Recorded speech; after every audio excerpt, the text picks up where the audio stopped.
Palace. And now, as we get ready for the main event, let's take you back to our host, James Brown. All right, Timmy, thank you very much. And indeed, it looks like Thomas Hearns may have his career back on track. A very impressive showing in the first round of action. But right now, let's turn our attention to the main event. Of course, Riddick Bowe and Evander Holyfield are going at it in a rematch appropriately titled Repeat or Revenge. But of course, we all remember 1 year ago when these two provided one of the more memorable heavyweight title fights in recent years.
And new heavyweight champion of the world, Riddick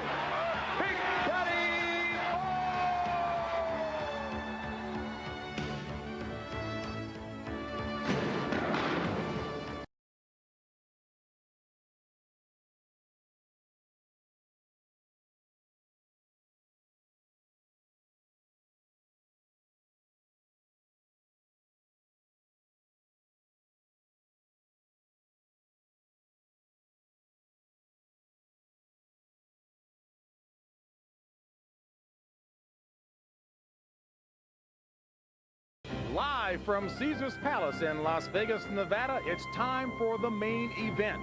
IBF and WBA heavyweight champion Riddick Bowe defends his title against the former champion Evander Holyfield, and it's scheduled for 12 rounds.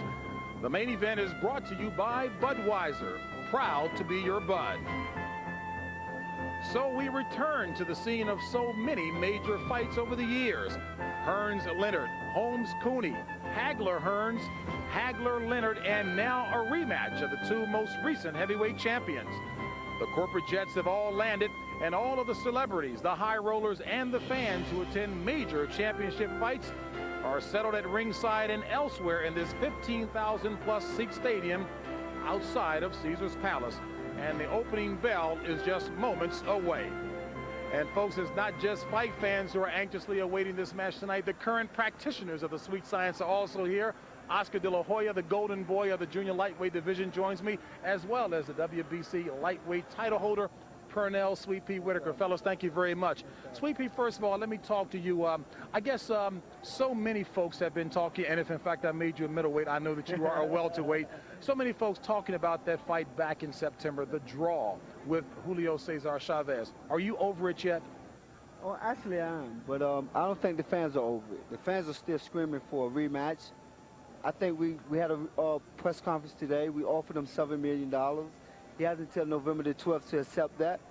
And I don't think it's the money. I think it's the fact that the fans want to see it again. And I think we owe it to the fans. So you're still very upset. Do you think he'll take that offer?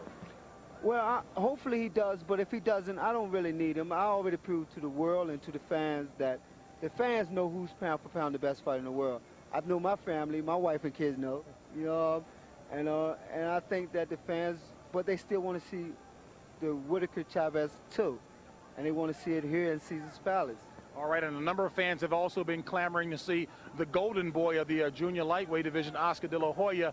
And Oscar, that pretty smile is still there, but I'm sure that had to be wiped off of your face the first time you've been floored in a professional bout, your last fight against Narciso Valenzuela. How did you react to it? Well, the way I reacted to it, it was the first time I've been floored. It was the first time I've been on the canvas, and it was a different experience for myself. I learned from it. The way I felt was just to take my time, keep calm and cool about it, and not really get over anxious of trying to knock this guy out because of what he did to me. And so I just took my time and afterwards floored him. And took care of him in one round of that. And took care of him in one round. It was a very exciting round. Now, again, things have been going quite well for you, but we understand that there is, at least in a discussion phase, a possible quantum leap up and a title fight with Genaro Hernandez. Is that going to take place? Where do we sit with that? Yes, negotiations are taking place right now. At this moment, Mr. Bob Aram, Mr. Robert Middleman, my manager, is working out that contract there. And hopefully I can become a world champion in February. I really don't know if they're going to take the offer, Genaro Hernandez, and hopefully it can be any champion. I feel I'm ready. I feel I have the experience, and I feel I can do it if I really train hard and really get more experience in the gym. And again, you're 11-0, but you feel you are ready now? You have the skills to make that quantum leap up? I feel I am ready. I feel I'm mature enough to go up there with top quality opponents. I'm confident about it. When I really train hard and prepare myself, I feel very confident that I can beat anybody. And it feels good because when you train hard, you feel unstoppable. Okay, talking about quality opponents, and I'm going to get both of you to comment on this, but let's talk about the main event, Bowe and Holyfield. Who do you like and why? I like Holyfield for this fight. I like the reason why is because I don't think Bowe is taking the fight seriously. I don't think he's training harder than Evander Holyfield. I think Evander Holyfield is really dedicating himself in the gym and really taking this fight really serious. He wants to become champion again. He's hungry, and hopefully we can see a ex-champion become a new champion again. All right, well, I don't know why I'm smiling as I turn to Sweet Pea for this question. Everyone knows how close you and Evander Holyfield are, but try to be a dispassionate observer. Who do you like in a fight and why? Well, of course, I date back to 1984, James, and we were in the Olympics together. We've been close for 11 years, but I think Evander, he does want to have his titles back. Oscar said it, he put it in a great way. I think Evander's, he's motivated. He's opened himself up to the media. He's come more relaxed. But you still can't take it away from Riddick Bowe. Riddick Bowe is the champion. He's hungry. He don't have any excuses. It's not about his weight or how much he come in. He weighed in at 246. That doesn't mean anything from the last time. This kid. So that doesn't matter in terms of Bowe being 11 pounds heavier than the first time? You got to say Riddick Bowe can fight. He can box. He's a general. He knows the ring. And I can say one thing about Riddick Bowe. Riddick Bowe is a complete fighter. You know, he knows uppercut, hook. He's not a big, flabby guy that just swing and try to land a lucky punch. But I say all those things, but I still say that Evander is more hungrier. He lost to Riddick Bowe, and he wants to have that title back. You know, he was talking of retirement, but I think he wants his title back and he wants to move on. He wants to have more fights. He wants to stay in the public eye. Okay, well, we'll find out who's going to be in the public side. Well, both Pernell and Oscar have answered questions about what they expect to happen in the Evander Holyfield-Riddick Bowe rematch. But in the minds of many others, there are still a lot of questions to be answered since that first matchup between those two. And, of course, those questions will have to be answered tonight. Let's take a look.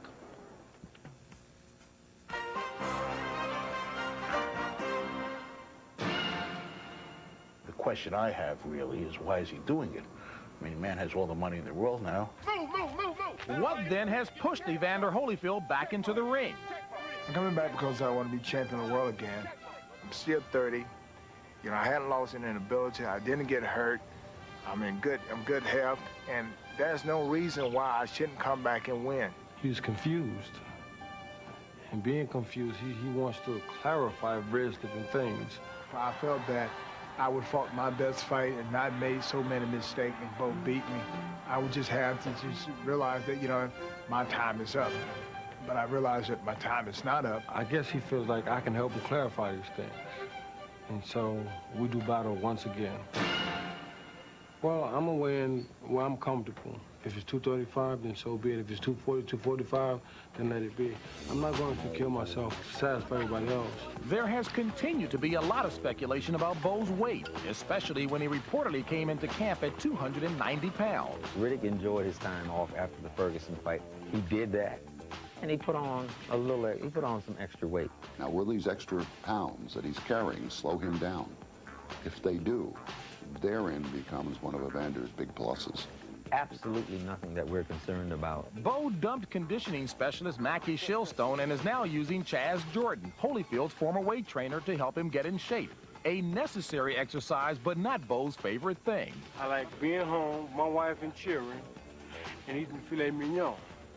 See, but that just goes to show you that some people do what they want, others do what they must. If I go back out and do the same thing, I get the same result. Holyfield, formerly trained by George Benton and Lou Duva, has returned to the ring under the guidance of trainer Emanuel Stewart, hoping for a different result. Instead of just being known as a warrior, he's going to have to be able to be a boxer. I know that when I really get down, I'd rather fight toe-to-toe than box. There's something about Evander psychologically that as soon as he's hit, he forgets game plans and he becomes a warrior. And already Bowe begins to hold and hit, and they brawl in the center of the ring. I guess what people don't realize, sometimes it take a brawl. Evander cannot go toe-to-toe in the way that he's fought other fighters. He has to fight a technical fight, and when he do punch, he's going to have to punch explosive power. You got to stick to a fight plan. You just can't walk in to a big building like he did, and I call Riddick Bowe a big building. Evander can only fight but one way, and that's the way I let him fight. I think the big issue is I'm going to fight a smart fight, and I feel that I will. I think there's an old cliche that it's difficult, at the very least, to teach an old dog new tricks. If you don't ever get the one to challenge you and bring out the best, you'll never know what your best is. In the last year, Riddick Bowe has defended his title against two pathetic opponents. Michael Dokes lasted only 2 minutes and 19 seconds, and Jesse Ferguson not much longer. How ready is Bowe to face a real challenger again? Everything he did that was effective, he'll do better this time. He'll be a little bigger. His boxing will be a lot better. Bowe can flat out fight. We still are limited in our knowledge of him because he hasn't really fought top-class opponents yet outside of Evander. Well, I guess Muhammad Ali had his Joe Frazier, his Kennard, and so forth. I think Evander Holyfield gives me the same type of, competition. Question is, Riddick Bowe, does he want to keep it as badly as Evander Holyfield wants it back? Will Bowe repeat his spectacular performance, or will Holyfield exact revenge and regain the title? The answers to some of these questions will be determined tonight. Evander's got to fight a different fight. He changes his strategy, moves, delivers punches in the combinations he can, brilliant hand speed. He not only has a chance, he can win. He'll be bigger, stronger, and better than he was before. That spells trouble for Holyfield.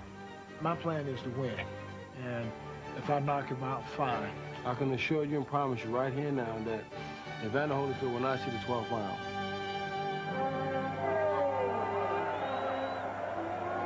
Well, the time for asking questions is over. The hype and hoopla is behind us. The answers will come in the ring. Coming up next, the rematch are Riddick Bowe and Evander Holyfield. Repeat or revenge. And right now, let's send you back downstairs ringside to Tim Ryan and Gil Clancy.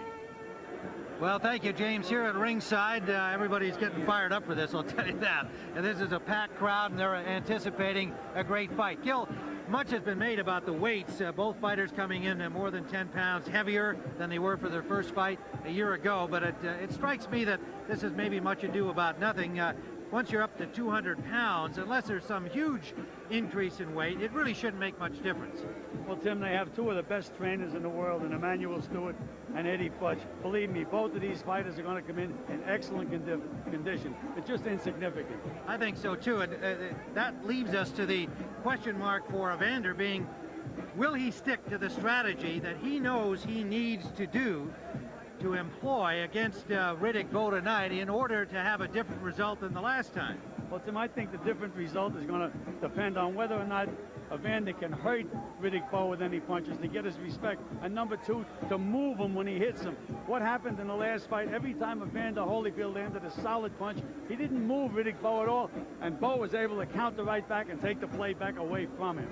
Well, and I think we saw a lot of examples of that through all of that first fight, except perhaps in the 10th round, which was a terrific round between two heavyweights. We're going to take you back to that much talked about round. It was certainly the best round of the fight for Evander Holyfield, although the result still went to Riddick Bowe. But it was exciting boxing action. Let's go back and listen to the call by HBO's Jim Lampley. There, but the referee, despite a number of those low blows, has not taken a point away from Riddick Bowe as yet. Round 10 begins. If they complete this round, Riddick Bowe will have gone just as far as he's ever gone before in a professional prize fight. Riddick Bowe is able to land 3 good combinations now. Evander Holyfield can have his first visit to the canvas. He's been a gentleman all this time. He can't understand someone being so dirty. So you see Holyfield going down in this round, and Bowe stuns him with an uppercut, and just like that, the champion struggles to stay on his feet. What a heart by Holyfield. He's going to stay on his feet. He's hanging in there. Gets away from a right hand, blocks another one. Bowe throwing and throwing, now goes to the body. Holyfield somehow standing up, but staying too close to Bowe. Joe Cortez watching. Champion gets the benefit of the doubt. That was a right uppercut that started that sequence. Now Bowe has got to start all over again. And Holyfield weathers the storm and comes back throwing.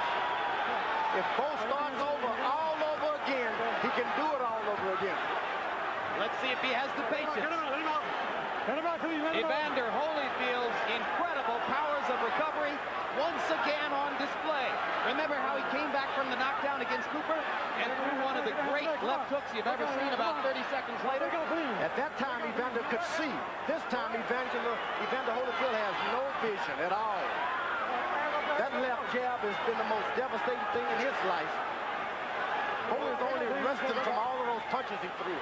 And Holyfield goes back to the right-hand lead. It's been the only weapon which has been consistently good to him tonight. Don't rest. Rest with your jab. Bowe should be taking that kind of advice. Look at Holyfield. What a warrior. Reversing the tide of the battle. The champion now has Bowe wobbling. And he lands the right hand. Everybody in the Thomas and Mack Center on their feet. It doesn't bother Bowe because he knows he was only resting at that point. Evander Holyfield has got a heart. If he weighs 205, his heart weighs about 204. This is an amazing show, guys. I don't think he can win the fight at this rate. But just to have recovered from that beating is astonishing, I think, to most of us at ringside. If he can, Bowe goes right back to the left jab, start all over, forget he's knocked this guy almost out, go back to the left jab, start everything off, it can all happen again. This round should be greeted with a standing ovation at the end. You've seen the best of both men. A right hand by Holyfield, and another. Round 10 continues after the bell. Well, it was an exciting round of action. I think Holyfield's heart's never been questioned. We saw a great example of it there. Bowe dominated the early rounds, but Holyfield did all he could do. But the fact remains what you said earlier. He didn't move Riddick Bowe. Well, that's right, Tim. They're going to try a different strategy this fight. The last fight in the first round, Holyfield won it because he outboxed Riddick Bowe. Since then, he's changed trainers, and Emmanuel Stewart told me, he said, this guy's got a great pair of legs, but he never used them enough, so you can expect a lot of movement from Evander Holyfield tonight. And also, Evander told us, he says, you know, when you box a guy and you land a clean punch, you hurt him more than when you're at war with him. Well, I think that's an interesting perspective on his part, and he sounds like he feels that Emmanuel can help him with some of the mechanics for this fight. Talking to Emmanuel Stewart yesterday, he gave us a very good physical impression, I won't attempt it, of how Holyfield's balance has been wrong. He's been pitched too far forward, and it's something that they've been working on. My question to you is, can a trainer with a guy who's been boxing as long as Emmanuel Stewart literally work and have some result with those kind of mechanics? Well, Tim, you know, he said that Evander had too much weight on his left foot, and it left him vulnerable all the time. He couldn't move out of the way of punches. He said he's changed his balance. But again, as you mentioned, Evander's had a long career. That remains to be seen. Well, I think what also remains to be seen is something we touched on earlier, is that the emotions of a fight and a crowd and the atmosphere and what's at stake can usually turn any man's strategy into mush. He reacts instinctively, and I always remember your great stories about Jerry Quarry, a fine heavyweight that you handled, who you would work so hard on in the gym, but he came out and did things differently in the ring. Tim had all the ability in the world. We'd work sometimes for a month. I want you to move to the right, move to the right. Bang, the bell would ring, it'd move right to the left. He always wanted to prove that he was better than the other guy. If the guy was a slugger, he'd slug with him. If the guy was a boxer, he'd box with him. It was tough, but Jerry had all the ability in the world. Well, that's exactly what even Evander said about himself in this first outing. He said, you know, I know that I tried very hard to go out and knock out Riddick Bowe because that's what people wanted of me. They hadn't really given me the credit I felt I deserved. I knew I needed to knock out Riddick Bowe to prove that I was a great heavyweight champion and be accepted by the fans and the media. So therefore, again, you're worried about falling back into the instincts or letting emotions overtake you. Well, he mentioned that he is a completely changed guy now. He's going to stick to his plan. He doesn't give a darn about the crowd. All he wants is his hand raised when the fight's over. And, you know, he's a guy that really concentrates and studies his boxing pretty well, Tim. So I think he may really try to do it this time. Well, it'll be really interesting, and I think you've said we'll know kind of in the first round or two whether or not he is able to do that. We're now looking at a live shot of him in his locker room here, very nearby the outdoor stadium at Caesars Palace. And Evander Holyfield, of course, being handled by Emmanuel Stewart, has been a little bit delayed here preparing in his warm-up procedure because Stewart, of course, was in the corner of Thomas Hearns in the preceding fight. So Stewart had to go back and get organized with his heavyweight, his new heavyweight, Evander Holyfield, and Holyfield waiting patiently for Stewart to return to the locker room before beginning this last-minute warm-up. And Gil, again, as a trainer, I've often, over the years you and I have done so many fights together, you immediately notice whether or not a fighter has properly warmed up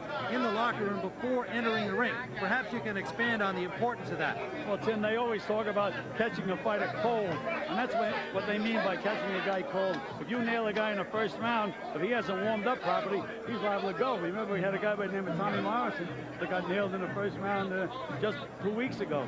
But I always warmed my guys up, made them break a sweat, and then brought them into the ring. Now, they're going to come in here tonight, and it's cold here tonight. I hope that these guys both come out bundled up and sweating. Well, in the Riddick Bowe dressing room, you can see he's doing exactly the same thing for exactly the same reasons. And you alluded to the cold temperatures. At ringside, our thermometers are showing about 60 degrees. That's only because of all of the lights surrounding the ring for television reasons and for the benefit of the crowd here. But once you move away from this ring area, not very far, 10 to 15 feet, it's about 15 degrees cooler here in Las Vegas, probably down under 50 degrees. So I guess the importance of this warm-up is almost double. You can just take a look at Riddick Bowe. He's really broken the sweat, Tim. I wouldn't be surprised to see him come out in the first round and really try to get Evander out of there early.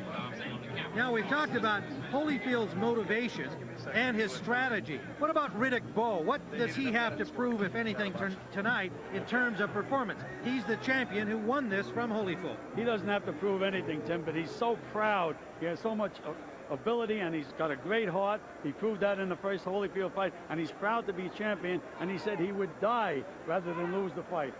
Well, there's another gorgeous shot from the Family Channel blimp of Caesars Palace. In the foreground there, the blue lights you see over the city of Las Vegas, a live shot from the blimp. It's absolutely gorgeous tonight, looking down the Las Vegas Strip. And here at ringside, we await the main event of our TVKO coverage tonight. Riddick Bowe defending his title against Evander Holyfield, a man from whom he took it a year ago. He's defended it twice since then and gone only 3 rounds. That's been a subject of some discussion. Is that enough to prepare for a much stronger opponent in Holyfield? Does it matter that he had 2 easy ones against Dokes and Jesse Ferguson? Well, you know, Tim, he didn't get hit in either one of those fights, but Eddie Futch, his great trainer, said, look, we do things in the gym. He did have to have these fights, so that means he trained for the fights, and he's an improving fighter. He gets better every time out. He says he's not worried at all about the fact that Riddick hasn't really fought anybody since he fought Evander Holyfield last. He said he learns in the gym, he's getting better all the time, and we're going to see even a better Riddick Bowe tonight. Eddie Futch was almost insulted about the weight discussion, too, because he said, I've never brought a fighter into the ring who wasn't properly trained. 246 pounds for Riddick Bowe, while he does look a little soft around the midsection, is a weight that really is probably an optimum weight for a man his size and his age. Well, Tim, you know, Eddie Futch said he's still growing, but he didn't mean taller, Tim. He meant that he's maturing. Some of the fat is turning into muscle, so he's becoming more formidable all the time.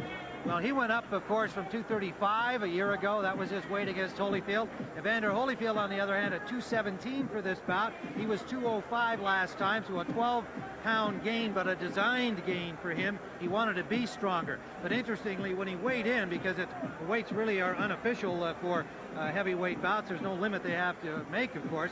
He had shoes on, he had warm-up trousers on, and he was not, I don't think, too concerned about what the scales actually read. He admitted to us afterwards he was probably closer to 212 or 213. You see, Tim, you can see your inexperience at these weigh-ins. He also had a hat on. That's right. We don't know what he had under the hat. He may be 200 pounds. That's right. He could have had a heavy weight there under that baseball hat. You're right, Gil. But again, the point being that the weight should not be so much of a factor in this bout, because you've got 2 guys that are so well trained, and if those weights work for them, that's how you want them anyway. Again, referring to your checkered career in the boxing business as a manager and trainer, I recall you often talking about Emil Griffith, who frequently went up against bigger opponents, stepping up in divisions, and you never wanted him to put weight on to meet those guys. Oh, absolutely not. You know, when he was the welterweight champion of the world, that's when there was 8 weight classes.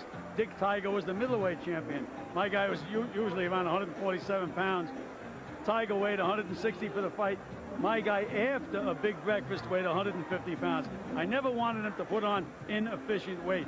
I wanted to take advantage of his speed and his boxing ability, and he won the middleweight championship of the world while he was the welterweight champion. Right, so it's really what you want is your man at his optimum weight. Don't worry so much about whether he's big enough to take on a guy.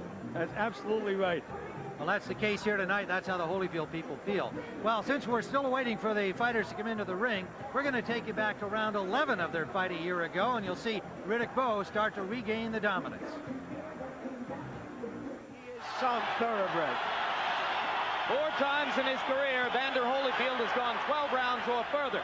Riddick Bowe now steps into unknown territory for him in round number 11.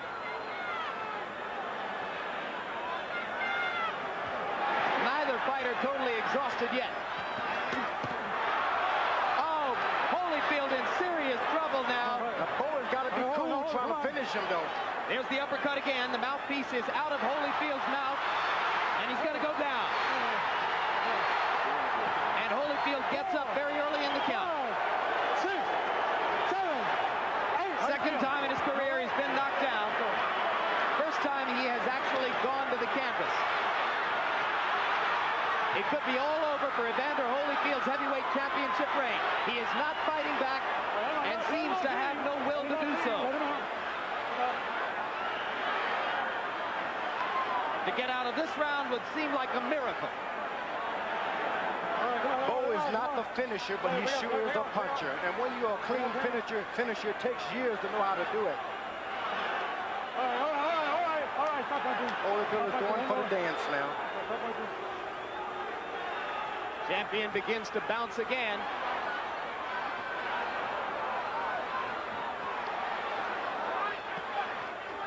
And once again, just as was the case in round 10, Holyfield, unbelievably, tries to seize the initiative. It seems Bowe's right uppercut is the one, a little off the short uppercut does more damage than anything he's doing. Yeah, that's the punch which has badly hurt Holyfield twice. Holyfield will be loose if he can survive. It's his advantage that the boxing does not continue. Stay close as long as you can. You must know people don't pay you millions of dollars for nothing. Once the tide gets tough, you got to fight anyway. When it turns against you, keep fighting. Right hand lead by Holyfield brought his supporters in the crowd out of their seats again. But Holyfield is spent, it seems now. His handlers call him the best conditioned athlete in the world. He'll have to be to make it out of this. This is a prime example of managing and training too many fighters at one time. You get into the corner and you just don't know what instruction to give what guy. Holyfield still punching, still throwing the left hook inside and the right hand lead. Uppercut by Holyfield.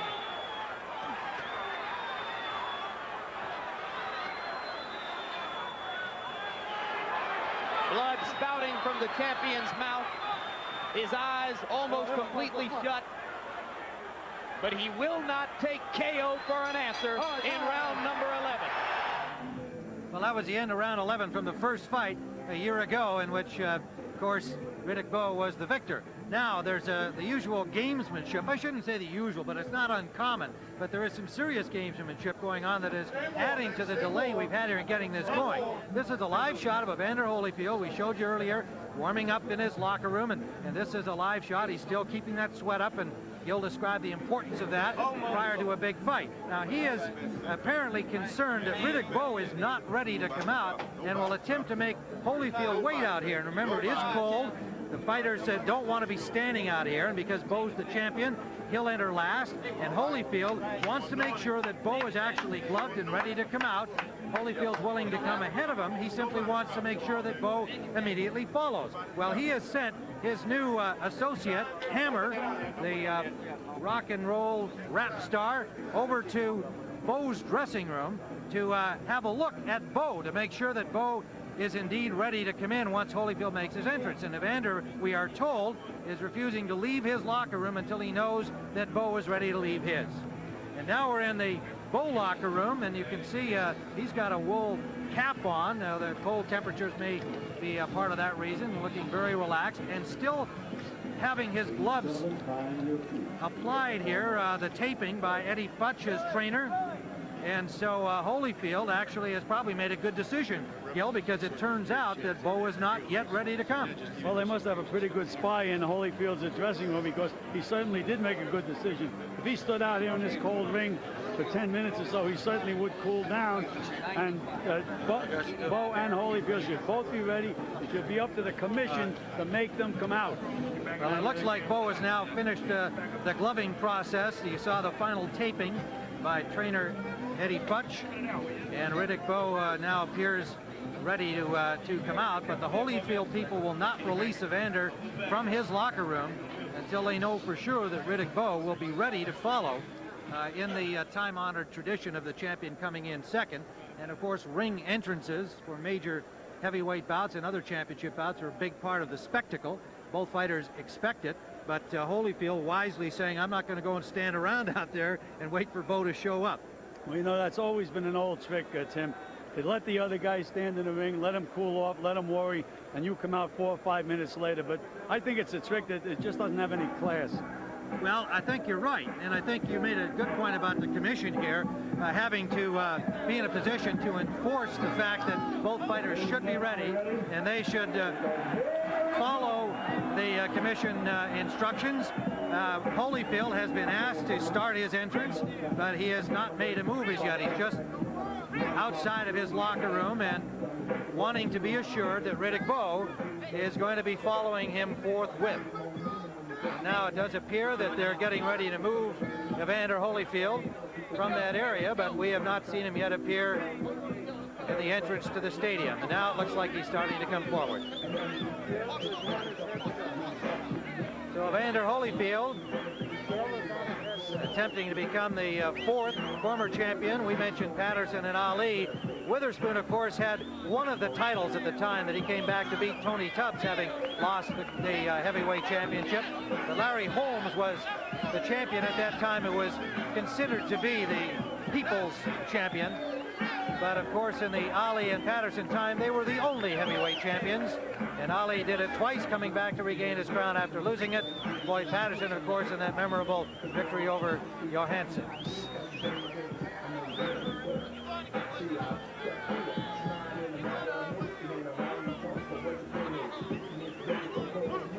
Evander Holyfield making his way toward ringside.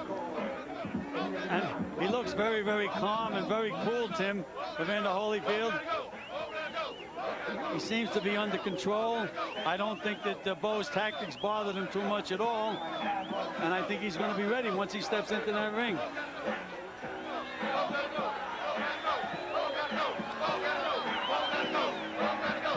Those 12 rounds were against Alex Stewart, and a fight in which Holyfield, I thought, was somewhat unduly criticized, undeservedly so, for not having a better performance than he gave. But I thought he fought a fight that was exactly what he wanted to do. He did what he needed to do to win, Gil, and to prepare for this chance again against Riddick Bowe. And he did, I thought, mechanically and strategically, he was excellent against Stewart. I thought he fought a very, very good fight too, Tim. You have to remember that Alex Stewart, after the first couple of rounds, was a non-combatant. He was worried about getting hit rather than hitting Holyfield. And it's very difficult to fight a guy that fights that way and just trying to stay the distance. So I thought Holyfield fought under control and did what he said he's going to do in this fight. Won every round and didn't worry about pleasing the crowd.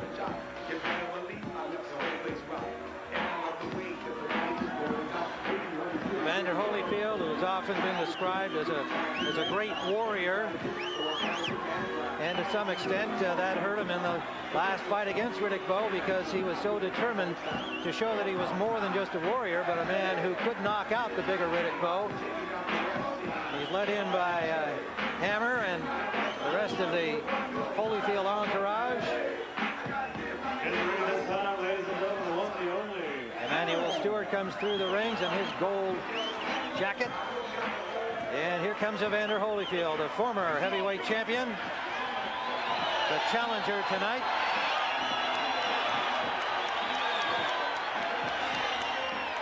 Weigh-in day, he appeared to us to be a little bit edgy, a little bit tense. Facing these proceedings right now, he appears to be quite relaxed and ready to go.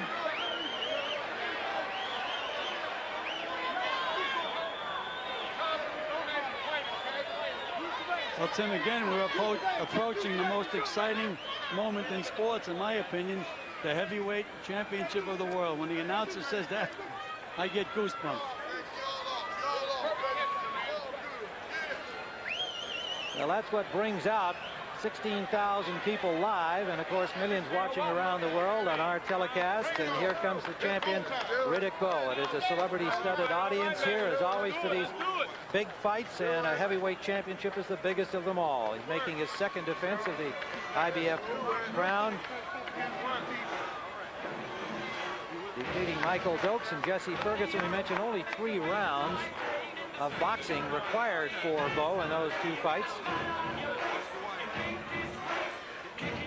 But again, Tim, as Eddie Fuck just pointed out, even though they were fights that were insignificant, he still trained just as hard, learned a lot in the gym, and is improving all the time. I know when I manage fighters, especially Emil Griffith, I wouldn't care what they thought of the opponent. He was in as good shape for a guy that was ranked number 20 as he was for a guy that was champion of the world. And that's the way they should be.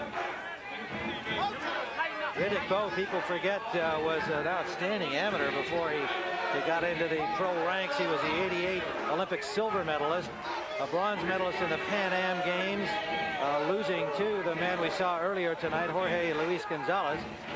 But prior to that, the 1985 junior world champion and the junior Olympic champion 2 years running, and a 4-time New York Golden Glove champion.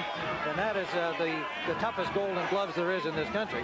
And you know, Tim, but even after winning all those amateur titles, most of the big-time promoters were not too anxious to sign a Riddick Bowe, because the word about was that he was a playboy and he didn't take too good a punch.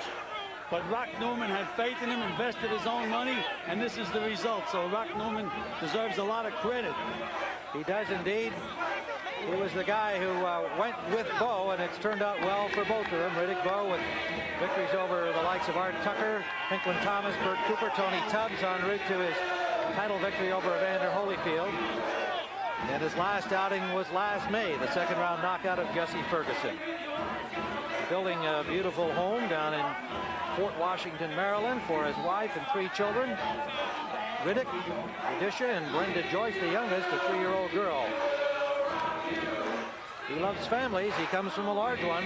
11 brothers and sisters, Riddick Bowe, from the Brownsville area of Brooklyn. And one thing about Riddick, when you talk to him, almost always he'll say, not bad for a kid from Brownsville. He knows that he's come out of a very, very tough neighborhood in a tough city, and he's proud of his accomplishments, and he is happy to be a role model. And Tim, he has matured so much in those years when he was an amateur and having all those problems with Gonzalez. He was a brash young guy, and I don't blame Gonzalez for getting angry at him. But now he has matured so much, he's really become a man. And I think a lot of that has to do with Eddie Futch. Eddie Futch has done a remarkable job with this man, this fighter. So Riddick Bowe has arrived in the ring. Evander Holyfield did not have to wait unduly. And let's go back to the weigh-in that took place on Thursday here at Caesars Palace. The challenger, the former champion, Evander Holyfield.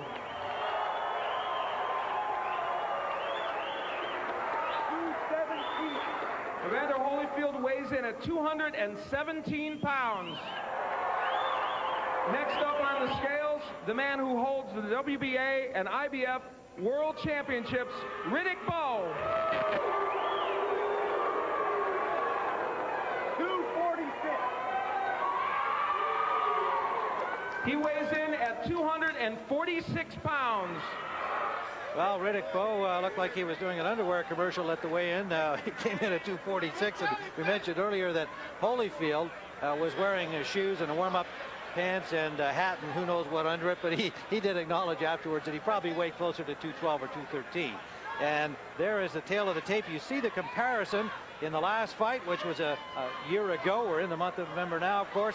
205 for Holyfield in that one, 217 with that extra gear on. 235 a year ago for Bowe. He's now in at 246, and we did comment that he is a little soft around the middle. You'll see that. But as Eddie Futch says, not concerned at all about that. He feels that this is a comfortable weight, and most importantly, as you said, he's in shape. He is in boxing shape. Let's take a look at the tail of the tape, Tim. Excuse me, the punch stat, Tim. And you can see that Riddick Bowe landed 51% and Holyfield landed 50%. Bowe was the busier fighter and threw the harder punches, in my opinion. And again, the jabs, Bowe with a 52%, Holyfield with only 39%, which he hopes to change in this fight. And Bowe threw a lot more jabs than Holyfield did in the last fight. Well, the rules will be under the International Boxing Federation. No standing 8 count, no 3 knockdown rule. What that means is that it's left to the discretion of the referee. A fighter could be knocked down 4 or 5 times in a single round. The fight would not be stopped. It's up to the referee to make that decision. And if a butt occurs, an accidental butt occurs after the 6th round, they would go to the scorecards to declare the winner. And now let's go up to our ring announcer, Michael Buffer, for the pre-fight introductions. Ladies and gentlemen, Spencer Promotions, Main Events Monitor, and the undisputed, undefeated king of beers, Budweiser, proud to be your bud, present the featured bout of the evening. This bout is sanctioned by the Nevada State Athletic Commission, the World Boxing Association, and the International Boxing Federation. The officials for Nevada are Chairman Dr. Elias Ghanem, Commissioners Nat Carasali, Luther Mack, Bruce Lane, and Dr. James Nave. Executive Director Mark Ratner. The 3 physicians in attendance at ringside, Dr. Flip Romansky, Dr. James Wishgame, and Dr. Robert Voy. Timekeeper Mike Latella. Counting for the knockdown seconds, James Cavan. Representing the IBF as supervisor is its president, Robert W. Lee Sr. And here for the WBA as supervisor ringside, Dr. Elias Cordova Jr. The scoring for this bout will be done on a 10-point must system, and the 3 judges assigned at ringside will be Jerry Roth, Chuck Jampa, and Patricia Jarman. And when the bell rings, the man in charge of the action, working for the 71st time in a world title bout, referee Mills Lane.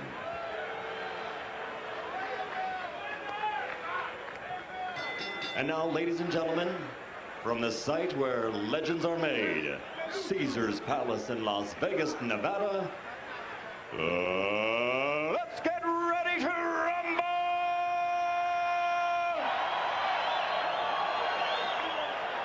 12 rounds of boxing for the heavyweight championship of the world.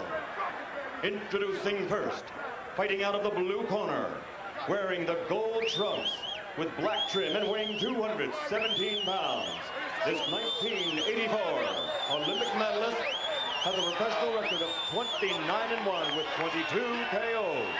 He is a former 2-time undisputed world champion in 2 different divisions. Ladies and gentlemen, from Atlanta, Georgia, the challenger and former heavyweight champion of the world, Evander Holyfield.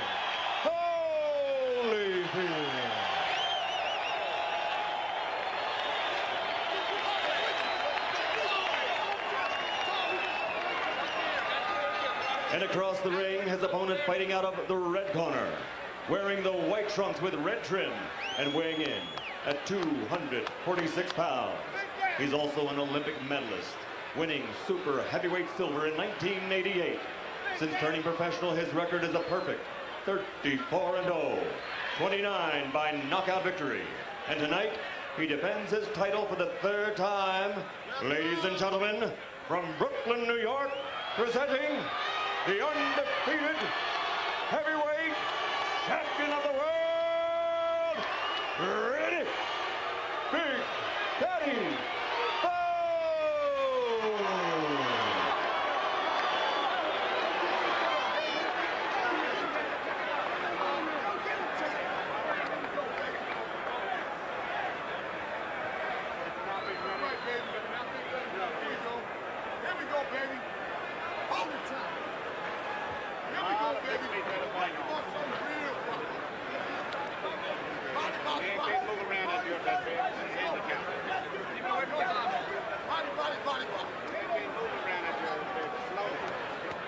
Okay, now, Eddie, I want to tell you, if he goes right here, I'm not going to call it low, but it's going to be all right. Fair enough? All right, now, this is for the championship of the world. We've already gone through all the instructions one time. I expect a tough, clean fight. Protect yourself at all times. Any questions from the challenger? No. Any questions from the champion? Let's get it on. The inimitable Mills Lane from Reno, Nevada, the biggest little referee in the business. This guy runs the show despite his small stature, and the fighters almost unanimously respect him. Riddick Bowe, 34-0, coming in at 246. Evander Holyfield at 217, as we said. He's 30 years of age. Bowe is 26, and Bowe goes right after him. Holyfield slipped a little bit. But we had mentioned that Bowe really had warmed up in the locker, and he lands a big right hand right off the bat. And they took Holyfield's robe off about 2 minutes before the introduction, so he's been standing there in the cold weather without moving around. It is a little more than 60 degrees now under the lights. Colder where the spectators are, of course. And usually cold evening here in Las Vegas. Well, now we have to take a good look and see if Holyfield follows his strategy. What he should be doing is moving side to side and snapping a good left jab. Well, Bowe tempted him to get into a slugfest by coming out wailing away in the opening seconds of the fight.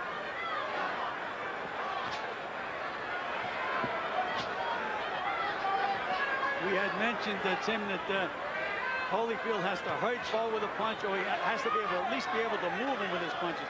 But another way that Holyfield could win this fight if he's able to out-jab Bowe and bust him up in the process. Good combination by Holyfield. And he got in close there, smothering the right hand of Bowe. Short with the right hand on the combination.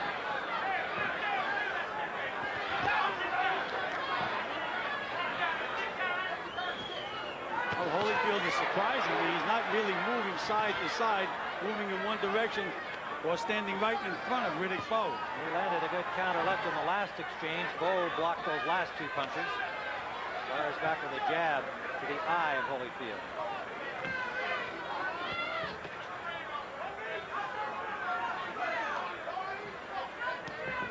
Under a minute we go in round one, scheduled for 12. Heavyweight championship of the world.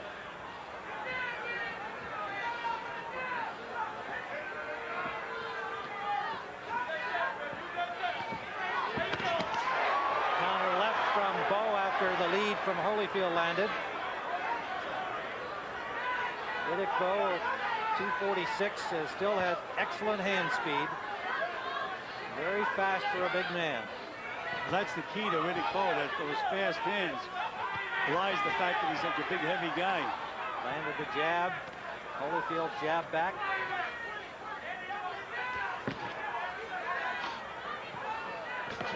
Good right hand inside from Holyfield. But Holyfield didn't move him, and Bowe punched right back. That's the problem. Final seconds of the first round.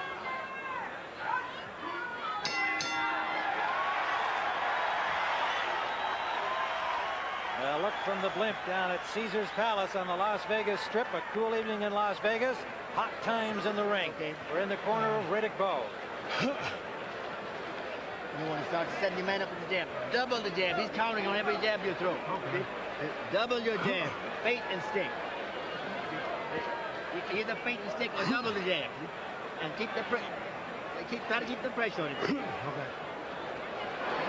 Your timing is beautiful. Just keep working the rhythm. And when you get through with your punches, drop to the inside. You know what I'm saying? Push him. Get your leverage where you can use that strength. Push the big ball balance. Don't put too much on. No, you don't want to. Let's go back into that round and see the combination by Bowe. And he'll throw that uppercut. Well, Bowe just looked like such a big, imposing man in there, Tim. Most of the punches was slipped or Holyfield blocked them.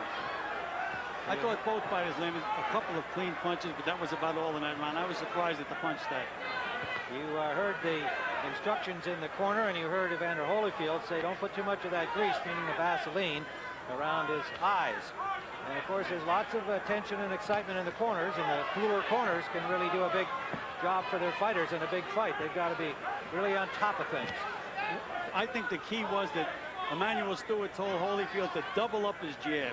And that's what I would have him doing with a bigger man. He has to step in and double up that jab. Try to move Bowe a little bit off balance. Again, he's throwing one jab at a time. I'm waiting for him to try to do what Emmanuel Stewart's told him to do. And Futcha had the same counsel for Riddick Bowe, telling him to double up on the jab. Bowe rocking Holyfield because he was off balance, and Holyfield regains his balance. And no serious harm done. And Mills Lane warning Bowe for grabbing Holyfield and pitching him around. Round two scheduled for 12. Both fighters, in my opinion, being extremely cautious, Tim. There's that double jab that Emmanuel Stewart wants Holyfield to use. And the reason that Emmanuel wants him to double up the jab, because when he throws one jab, Holyfield counters it. But if he throws that second jab right behind it, he beats Bowe to the punch. There's a triple jab. And again, Bowe didn't counter that time. When he throws the one jab, Bowe is dangerous with those counters. Good movement by Holyfield there as he backed away from that right hand behind the jab of Bowe.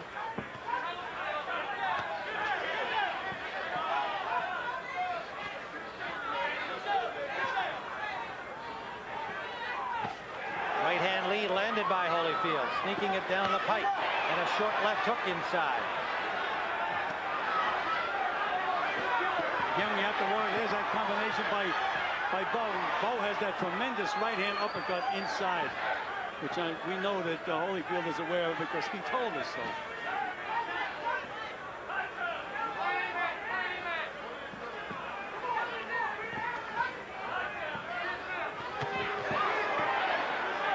Bowe just missing the right hand. Holyfield basically still in front of Bowe. Not as much in and out as Emanuel Stewart would like to see. And side to side.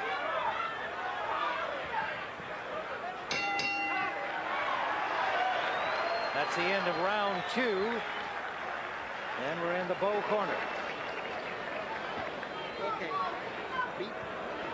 Be patient. Just keep that jab working. Keep that jab working. Keep sliding in. Feint the jab once in a while instead before you throw it. See? Feint a lot because he's a little tight. And he'll react. Break on off, okay? Because you get him tired, then you're going to turn it on going down the stretch, okay? Okay. All right, you're looking good fighting. A perfect fight. Vaseline, Manuel. No, he don't need too much. He don't like too much Vaseline. He don't. The jab. Right hand, come back to the left hook. Keep your hands up. He'll start leading with right hands now. Every time you shoot that right hand, roll a counter, but you're looking beautiful. Hey!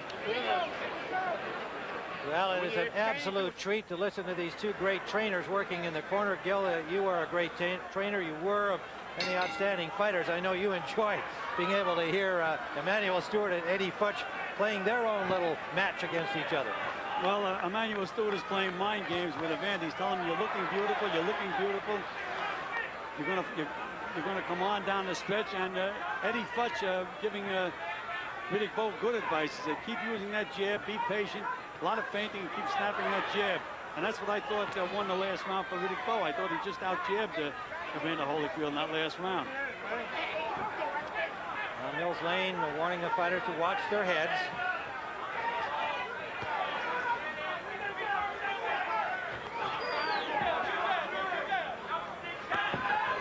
Evander Holyfield has to pay attention to Emanuel Stewart. He can't throw that one jab out there.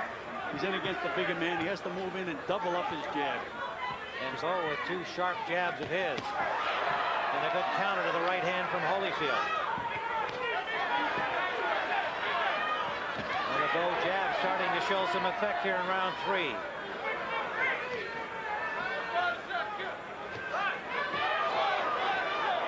Bowe almost pulled the trigger that time, but held it back.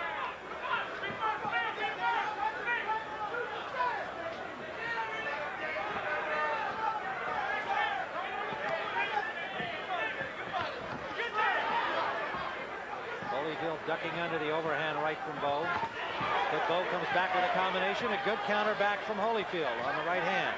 And the thing that's surprising me about Evander Holyfield, he's not going side to side. He's going one way. And he just landed another combination, walking right in. But he did not move Riddick Bowe with the punches. Never mind hurting him. He doesn't move him at all. Bowe has those feet planted, and he can nail you at any time. That was what was so impressive in the first fight, was that Bowe just stayed in position to fire back in every exchange. Never took a step backward. And Bowe is starting to take liberties with that right hand.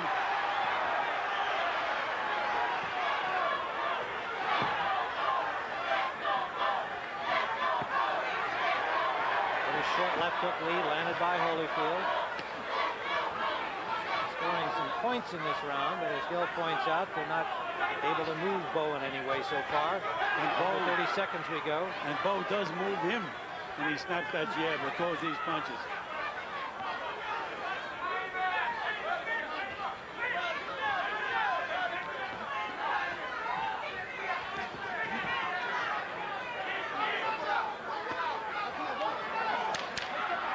Seconds of round 3. Right hand down the pipe from Bowe. That landed. And the bell sounds, ending round 3.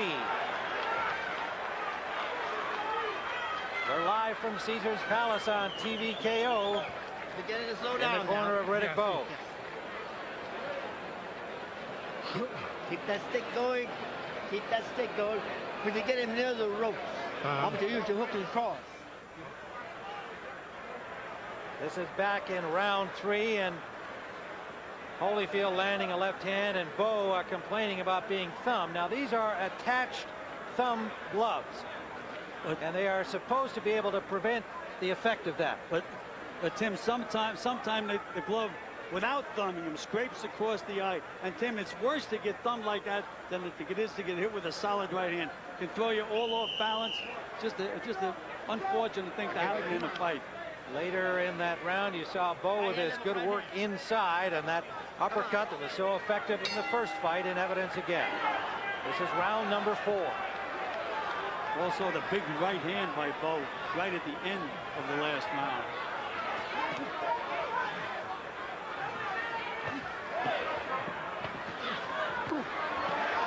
Holyfield scoring with the 2 left hooks, but Bowe fires right back and scores a good combination that backed up Holyfield. It's that right hand uppercut on the inside, Tim, that really takes Holyfield apart. And you know, now Holyfield is throwing 2 and 3 jabs, but nothing on him. He has to snap that jab. Lands a good right hand behind the last jab. And another good right hand from Holyfield. But Tim, if you notice, Bowe threw a right hand counter right back because, again, he wasn't moved. He's able to take those shots, and that's the question of the good big man against the good little man.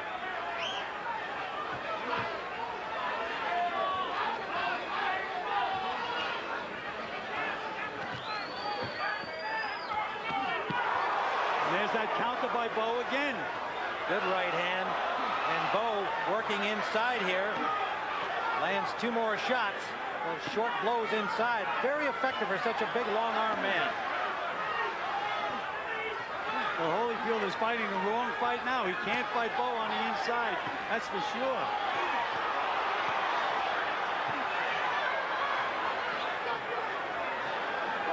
There's that uppercut. I think that's the best punch in Bowe's arsenal, is that short right uppercut on the inside. Well, and Gilly knows that Holyfield will lean into it when he gets this close. So it's there. It's a target to be hit. Holyfield landed an uppercut of his own. There's so much for Holyfield's fight plan, Tim. He's back to being a warrior again.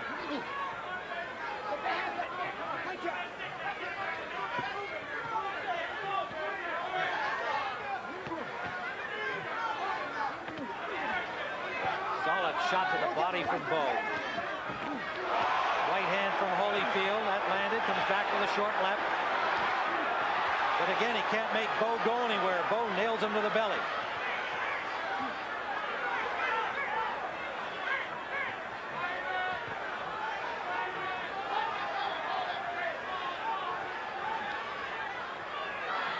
We're in the 4th round, scheduled for 12.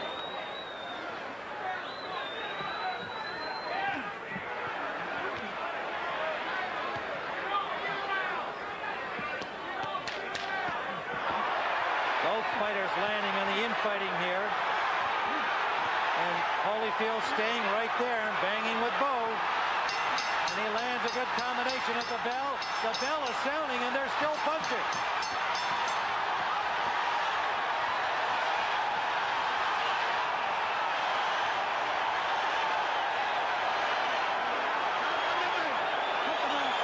Wild activity at the bell. In fact, the timekeeper kept pounding away on the bell, and the fighters kept pounding on each other.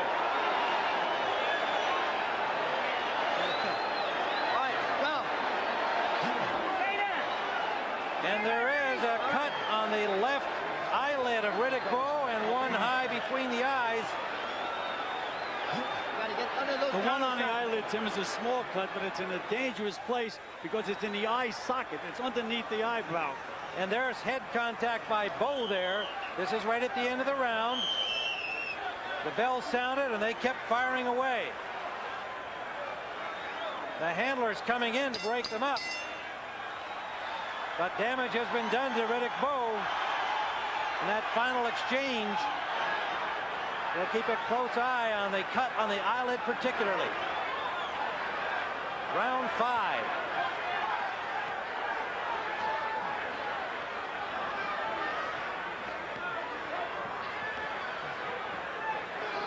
Again, Tim, you know, Holyfield should be doubling up that jab to try to work on that cut because it's in the eye socket, which is a very, very dangerous place. If that busts wide open, he'll have to stop this fight. It just seems to me that when Holyfield jabs, he just doesn't concentrate on his jab and snap it enough. He just pushes it out, lays it out there. Now he's doubling up that jab, but still without much power. And Bowe is bleeding right between the eyes and over his left eye. Yeah, they cut between his eyes is just above the bridge of his nose, near the corner of his right eyebrow. And that's the one that's throwing the most blood at the moment. But the more dangerous one, as you pointed out, is on his left eyelid. And again, this round, Evander Holyfield is out-jabbing Riddick Bowe, doubling up that jab, using his jab. He sees the target, and he's aiming for it. They had only 19 jabs in the first round, and that's when you heard Emmanuel Stewart telling him he had to jab more, and he's done that.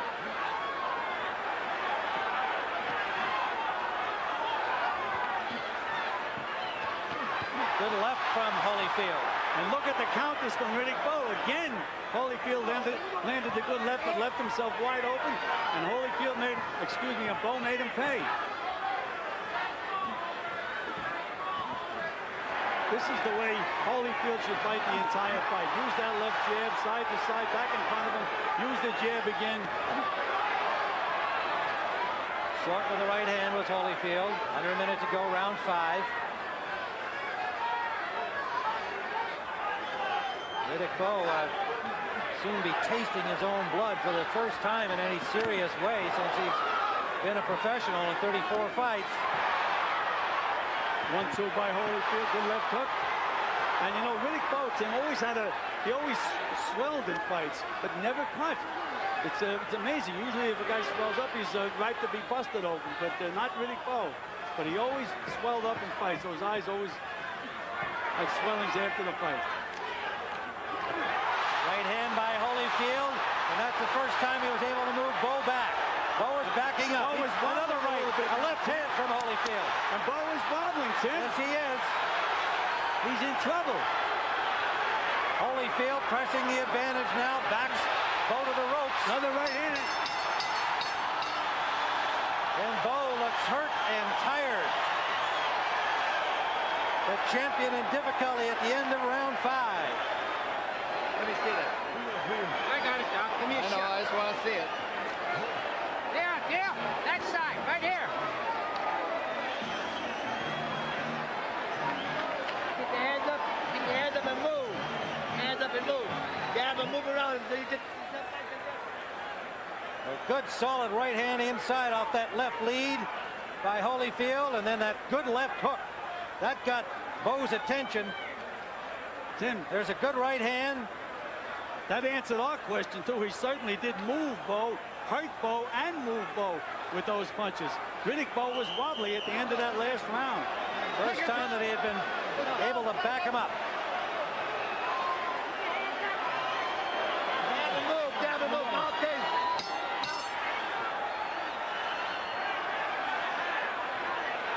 And the commission officials still there on the ring apron, but now they get the stool out and we're underway in round number 6. Well, what had happened, Tim, they forgot to put the mouthpiece in Bowe's mouth, and he refused to go out. They gave him the time to get it back in. And now Holyfield is bouncing and dancing and using that double left jab, triple left jab, following Emmanuel Stewart's instructions.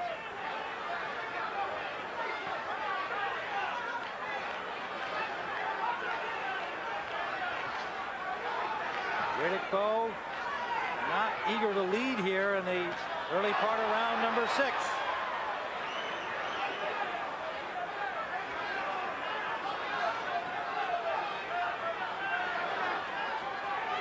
A lot of feinting, a lot of moving, and no punching. I would seem to think that Evander Holyfield will want to follow up that advantage, especially by doing a feint job with that left jab, excuse me. Now, this is where Holyfield does not belong, on the inside with Riddick Bowe. This is Riddick Bowe's meat right in here. Well, except that Holyfield's able to get his head in close to those 2 cuts on the face of Riddick Bowe. Well, they've done a good job on the cuts, Tim. There's no more blood being exposed from Riddick Bowe's cuts. But Bowe is going backwards now. He has been backing up in this round. First time in the fight. A good combination by Holyfield with a right hand ending it. And Tim, we had mentioned earlier that one of the ways that Holyfield could win this fight is by busting up Riddick Bowe, and right now he's doing the job. There's blood again from that cut high on the right eyebrow over the bridge of the nose. And Riddick Bowe nodded to his corner. I don't know what he's nodding about. He better start doing something. And a good sharp jab from Holyfield again lands. He's got that target now, Tim, and it's making things a lot more effective for him. Gaining self-confidence. Left hook to the chin. He's got to move out of there. Bowe, Holyfield.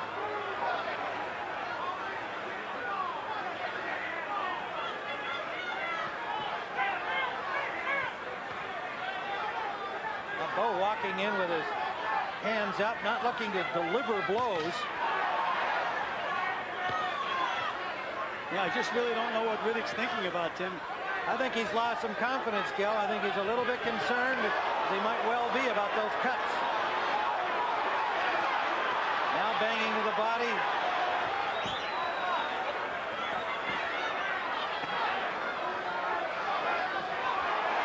Uppercut from Holyfield landed. Final seconds of round 6.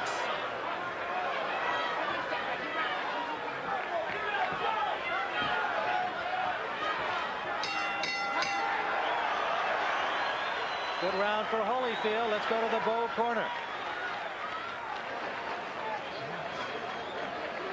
Okay. I got it. You got this there?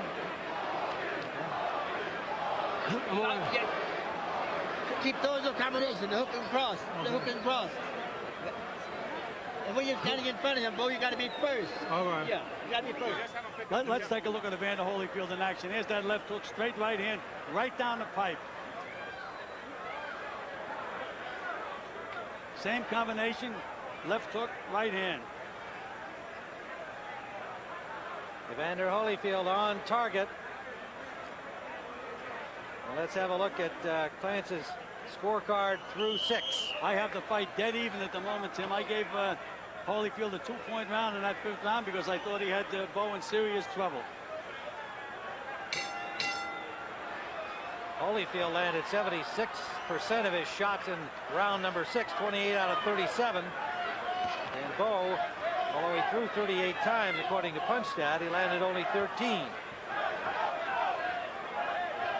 Well, Bowe is coming out now doing what he should be doing, snapping a good left hand as he just did then when I mentioned it.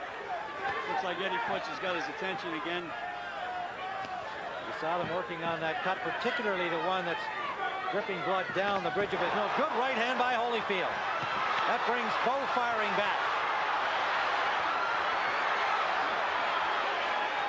Again, there was a case where he nailed Bowe with a good right hand, but Bowe was able to keep his balance and punch right back. Tough getting it, moving that big man. And now Bowe is really dominating this round. It's early in the round, but with a good stiff left jab. Appears to be a little swelling under the left eye of Riddick Bowe. Nothing serious right now, but they've been using the end swell right from the 1st round, probably as a preventive measure. And whoa, somebody just, there's been a parachutist, a skydiver, has just landed here at ringside. Tried to come into the ring. He hit the ring ropes, and there is chaos here at Caesar's Palace in the outdoor stadium. And time has been called as some maniac has attempted to parachute here. A skydiver or a parachutist tried to land in the ring. We are in the 7th round of this fight. He landed on the ring apron, crashed into the ropes, and now security is all over him along with the people at ringside. We can't see if anybody was injured by that. But that guy is lucky that he didn't kill himself or somebody else. Could have killed a lot of people. There are all these electric lights around, Tim. All this electricity. You see the parachute itself is hung up on the ringside lights. And then he swung into the ring right near the Riddick Bowe corner. A bizarre occurrence. Please stay in your seat. We'll get this taken care of. We've seen everything, I thought, in boxing, but this is a first. And apparently the pilots in the blimp and our cameraman up there saw this character circling around the area, but they thought he had disappeared. And of course the police and security are there with this attempt to take over the spotlight, we assume is what he was attempting to do, and he has accomplished that, but it could have been at a very high human cost. Well, Tim. Well, Riddick Bowe and Wise work there. They've got some warm blankets for him, covering him up. Holyfield has a towel wrapped around him in his corner. Well, Tim, neither guy had an advantage because they both did it at the same time. So they're both on the stools, and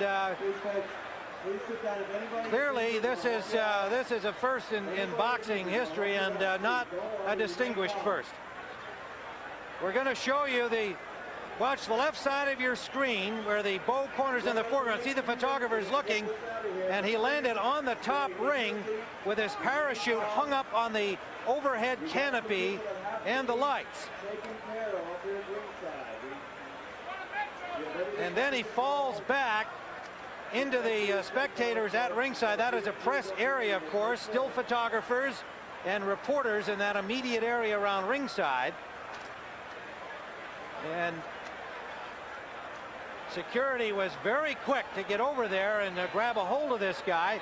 But my God, what a disaster this could have been. There's a high shot of the parachute hung up on the lights. They're now pulling that down. One of the most bizarre circumstances in any sports history. I've been in this game a long time, Gil, more than 30 years now. I don't remember anything quite like this at any sports event. Well, Tim, I have never seen anything like this in my life either. But getting back to a fight for a moment, Emmanuel Stewart just complained to Mills Lane that they're working on the cuts in Riddick Bowe's corner while all this is going on, which I think certainly gives Riddick Bowe an advantage in this situation. And Emmanuel Stewart was sharp enough to pick it up right away. Well, I don't know that there's a rule in the book that allows for this kind of a delay that would cover that. I think it's a good point by Emmanuel Stewart, but I sure don't blame the Bowe people for using the advantage, and I don't know how you would stop them from doing so. Tim, it's in the book under P, parachutes. You had me thinking there for a minute, Gil. I'm going to go start searching through as you were jabbing me in the ribs. But nonetheless, there is no rule to cover this circumstance. Good try by Emmanuel and good work by Eddie Futch and company to go to work on Riddick Bowe. The crowd, of course, of nearly 16,000 on its feet, watching, trying to get a glimpse of this character. And I'm loath to describe him as anything else. Whether he was hired to do it or whatever, I'm sure will be in the newspaper stories tomorrow. But nonetheless, what a ridiculously dangerous thing for anybody to attempt to do. Risking the lives, literally, of dozens, hundreds, who knows. Had he landed on the canopy itself, I mean, it's impossible to contemplate what this could have been. Would have been a complete disaster. This is disaster enough, I'd say, right now. For somebody to do this at night, they're flying at nighttime, making this attempt in the dark. I mean, just going through the possibilities. Now we're told that this picture is about 20 minutes ago. Our camera in the Family Channel blimp saw this guy, and we're trying to alert everybody here as best they could from the blimp that this man was attempting to do this. That is like a hang glider type of parachute, it would appear. It's hard to see in the dark. And they blimp shot. This is sensational that they were able to capture this. He is flying around the area over the Caesars Palace grounds and headed toward, there you can see that's a good view, as he was headed toward the stadium, the outdoor stadium here at Caesars Palace.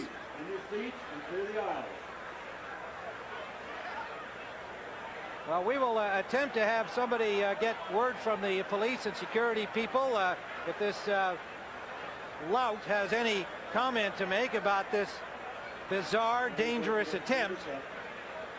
We'll try and find out what we can before the end of this fight. We're unable to leave our own ringside position to get on this case, but we will try to pass on some information. We realize it's completely disturbing the flow of this championship heavyweight bout, and we want to focus on the athletes, but you cannot ignore an incident like this. Riddick Bowe appears to be calmly waiting. I'm sure both of these boxers can say to themselves, it's unlikely that anything more bizarre will occur in this bout. But, Gil, what about the length of time now and this delay affecting these two fighters? Well, the difference, Tim, is that Riddick Bowe is sitting down and relaxing very calmly, and Evander Holyfield is still standing up.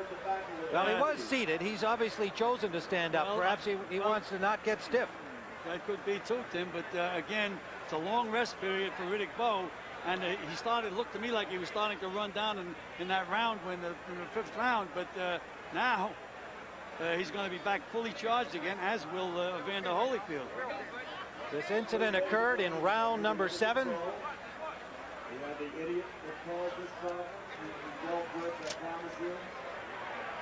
Fighters are wrapped and staying warm. We shall resume the bout. We need a very wide area in this. Now there you can see that is Judy Bowe, who was seated near her husband's corner, and of course the familiar Reverend Jesse Jackson comforting her. We don't know. She is expecting a child, and we are now told that she had fainted following this incident, and so we've had one hopefully just minor casualty so far, and we're not aware of any others so far, but the activity continues here behind us. It looks like somebody was injured over in that corner. Our view is not good. We're in the opposite corner from here.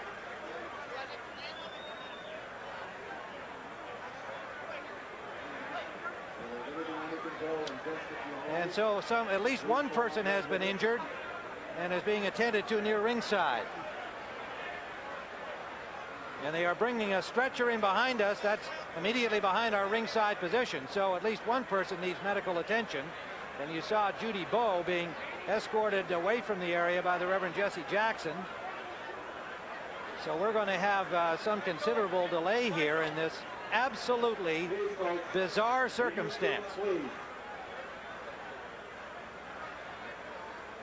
Well, there as well, it's the man himself who made this attempt, who apparently is going to receive the medical attention and the stretcher. When you saw him land, he hit the top strand of the ropes. It did not appear that he had hit anything prior to that, but of course we weren't watching his descent. He just suddenly appeared there at ringside. So whether he hit something above that when his parachute hung up, it's hard for us to be sure, but he clearly has injured himself. And we are naturally sympathetic with his plight, but just absolutely wild at this ridiculous attempt that could have injured others. For what purposes, we don't know, other than just to say he did it. It's ridiculous to speculate.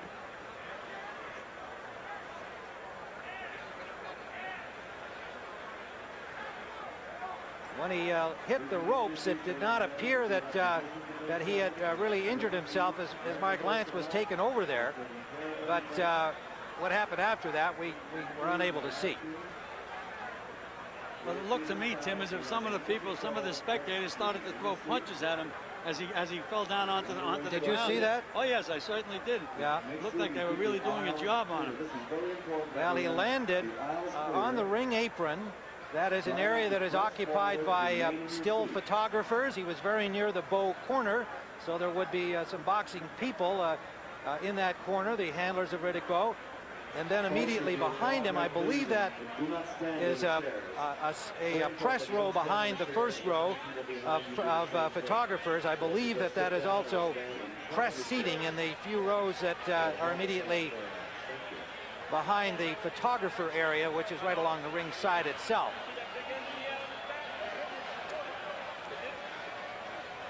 Well, we're going to show you once again the landing here. You see the fighters see it. Now he's hung up on the ropes here.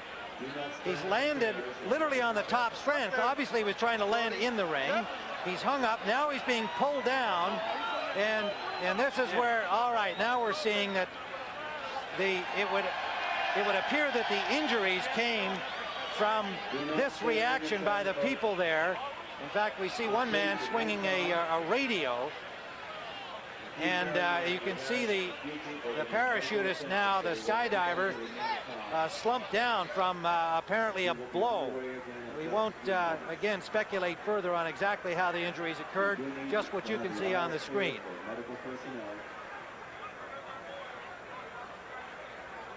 Now, as we have this ongoing delay, let's go to our host, James Brown. All right, Timmy, thank you very much. And I'm standing here with Mark Ratner, who is the executive director of the Nevada Athletic Commission. And Mark, I've got to ask you this question. In all of your years, have you ever seen an occurrence like this? Never.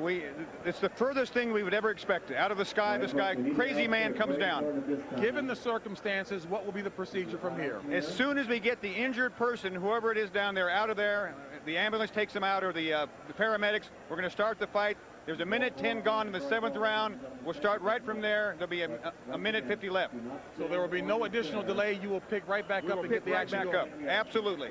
Now, we heard our announcers, Tim Ryan, Gil Clancy, mention that the people in Bowe's corner were trying to work and do some repair to the eye there. Is there any prohibition for that at all? When I went over there, they stopped it.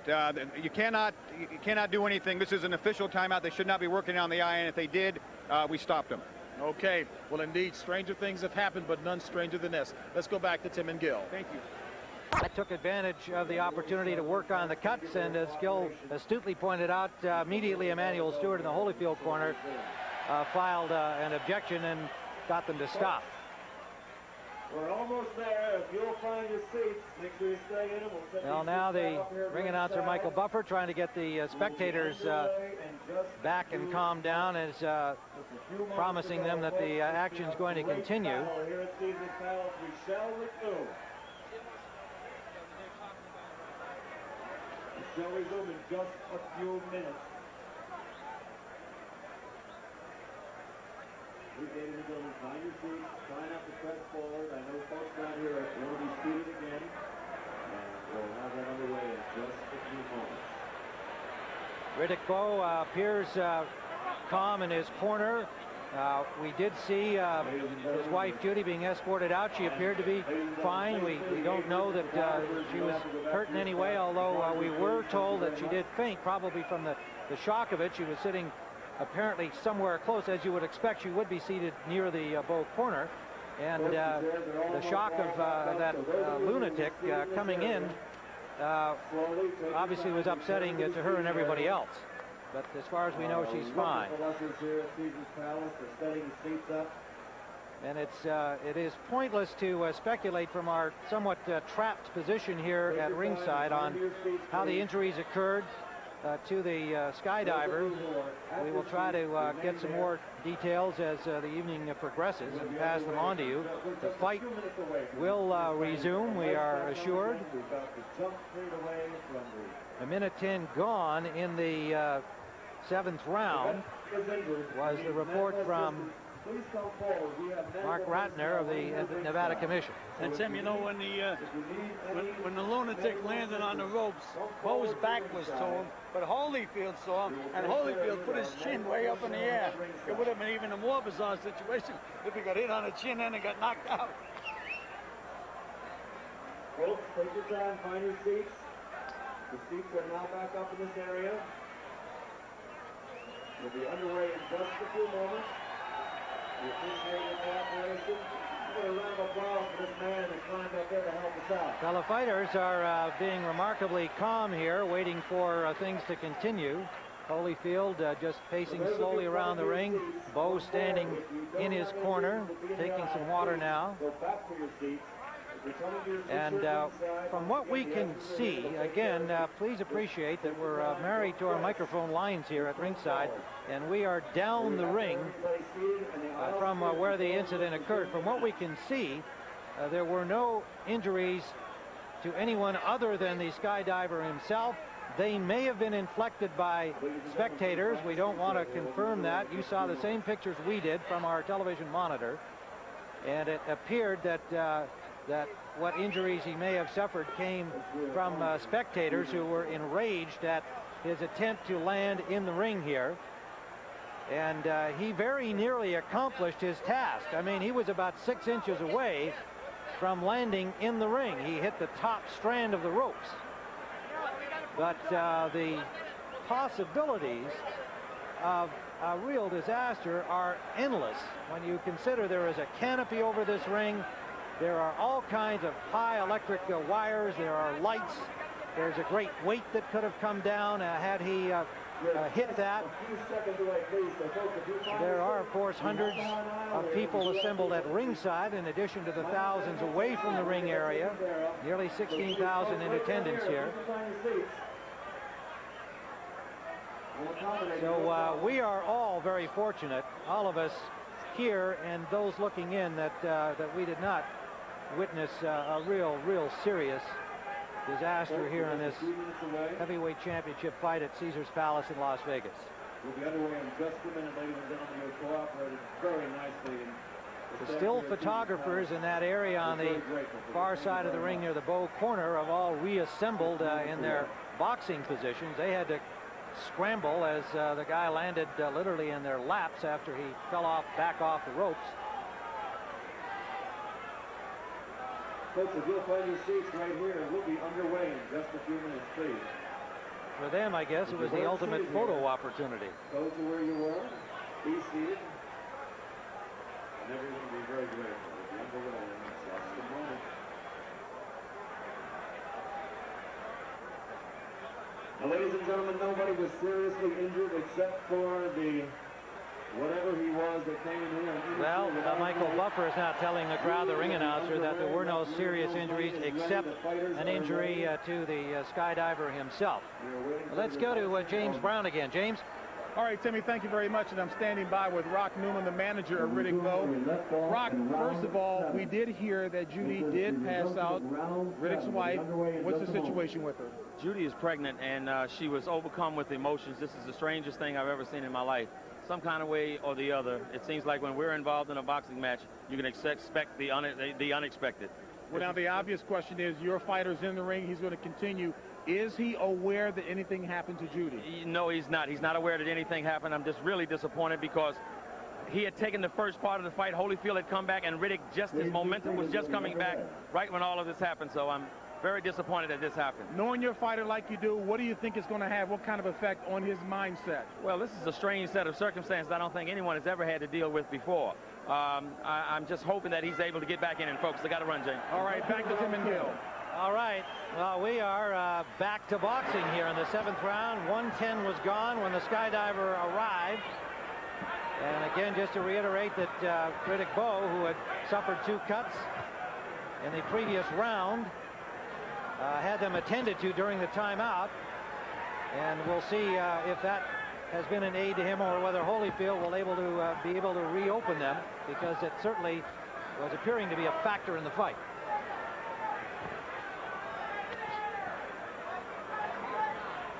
And again, Eddie Futch had Riddick Bowe reestablish himself behind a good left jab. Nice combination by Holyfield. Yes, and it backed up Bowe again. So something that he was unable to do in the first fight, he's been able to do a couple of times here tonight, and that is back up Riddick Bowe. That's right. In the last fight, if Holyfield landed the combination, that right hand of Bowe's would come whistling right back. There it is there. Yep, a good counter from Bowe on that one. We got a lot of bounce in the legs of Holyfield now. He just looks more confident.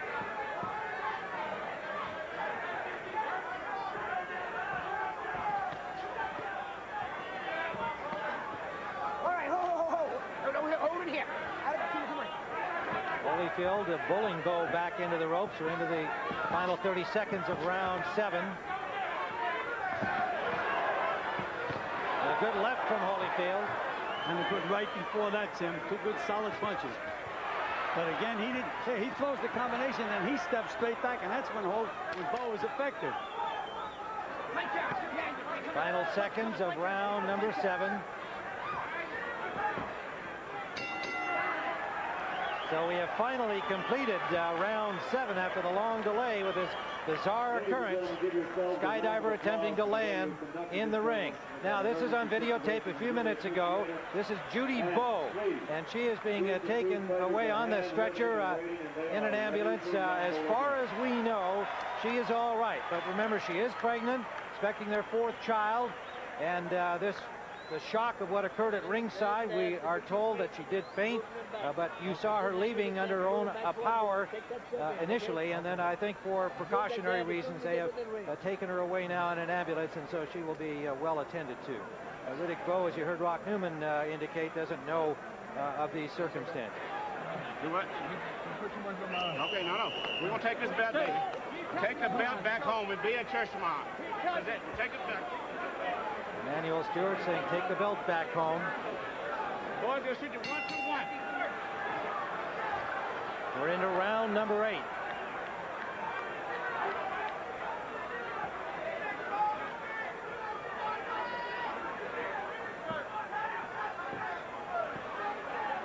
Holyfield in go. Bowe in the white trunks. Tim, after Holyfield had that good 5th round when he was doubling up that jab, he just seemed to back off. It looked like he found the key, but then he's just stopped again. He has to use that jab. He has to double it up. Left hook grazed the ear of Riddick Bowe, ducked away from the full impact of it. No further blood from those cuts on the face of Riddick Bowe, one on the left eyelid, one above the eyebrow, just above the bridge of the nose. You see, Holyfield just can't keep dancing around. He has to use that jab while he's moving. You can't just move and move and move, because Riddick Bowe is setting himself, planting his feet.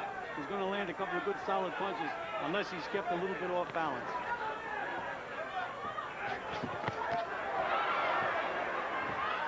Both fighters landing at good combinations in that last exchange, and now Bowe pressing the advantage, but Holyfield gets in close. This is the worst place for Holyfield to be inside. Eddie Futch has done a masterful job of teaching Riddick Bowe how to fight on the inside. Anytime Holyfield's inside, you can expect him to take punishment. Lands an uppercut of his own, Holyfield, but Bowe stayed right there. No blood from the cuts. They did a good job during that long delay, Gil. What would your opinion be? Cold temperatures, good people working on it in the corner. Are they going to be able to stench the flow of that blood as a result of the long time they had? It always takes a little time for the cut stuff to work, Tim.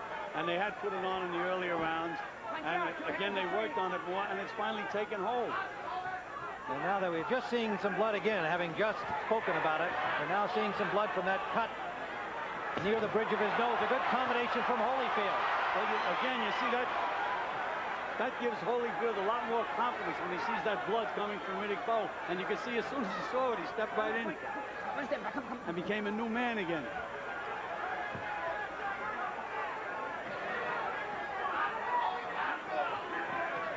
We're in round 8, scheduled for 12. Under 30 seconds we go.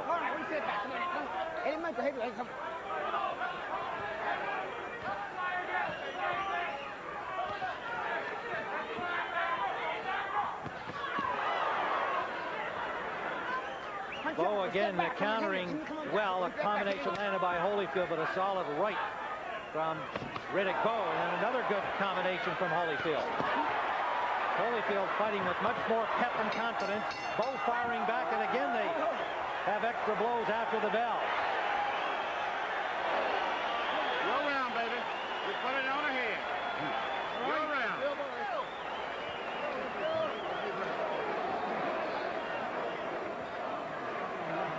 In the Bowe corner, Ralph Citro working on the cuts. You can see it's that one that they spend most of their time on is the less dangerous in some ways, Gil, as you would point out. Although it does drip down, it tends to run along his nose, and the one on the eyelid has not been too bad so far. And you can just see left hook right hand, another straight right hand. and he's moving Bowe with those punches. That's exactly what he has to do, because Bowe tries to plant himself so that he can counter right back.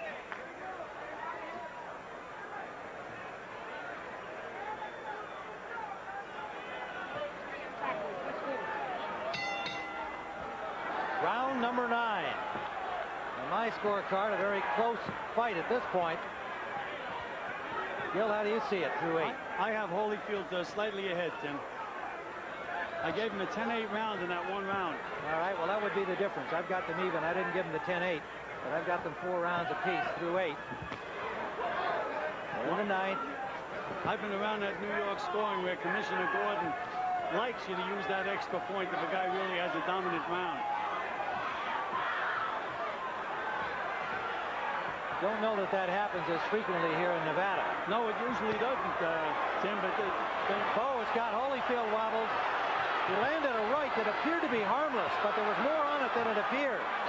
And it rocked Holyfield back, and then Bowe tagged him with a left, and he lands a combination. He has him in trouble now, Tim. You can see as soon as Holyfield wobbles back, I call that the duck walk, when you pull that left foot back. Well, you can see the change in his expression, too, of his eyes, because he was very alert the last round after the long delay.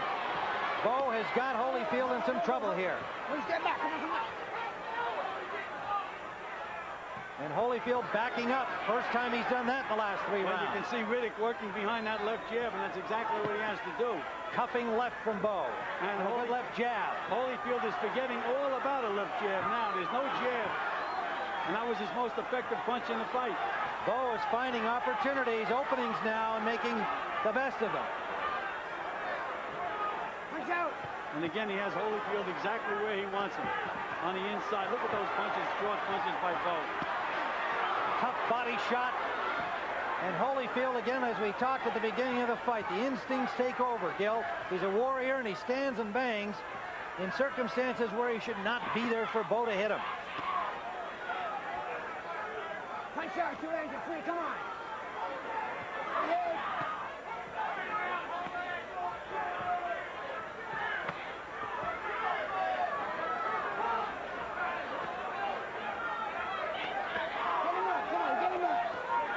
Making sure that Emmanuel Stewart is getting gray hair watching this, but Holyfield standing right in front of him and taking punishment. Well, and he bends that head in there, too, as Emmanuel had shown us. And a big right to the body from Bowe. Again, countering one of Holyfield's punches that didn't move him a bit. Under 30 seconds in round 9.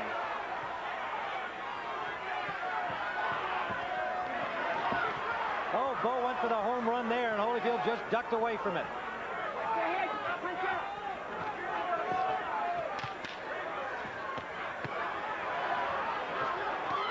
Holyfield slugging away with Bowe, but he can't move him, and Bowe fires back from the inside.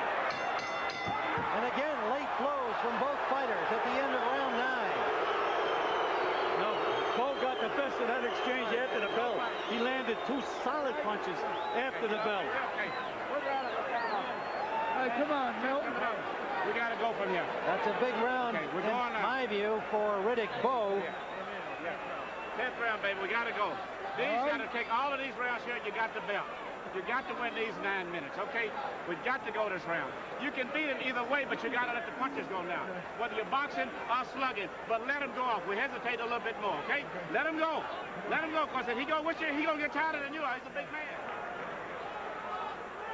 There was that right hand. Didn't look like much, as you had mentioned, Tim, but it did wobble him. And then the left hook and left jab behind it, excuse me.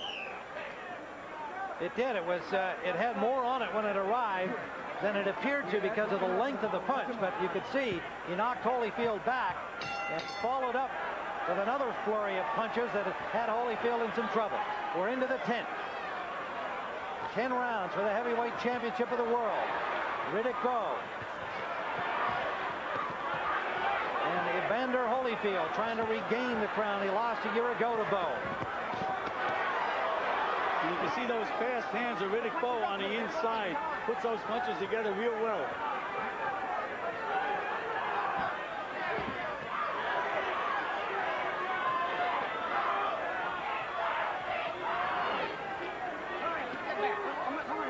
Into the 10th round. round, and we showed you the 10th round from the first fight earlier in our telecast tonight. A wonderful round between two heavyweights, letting it all go in that first fight a year ago.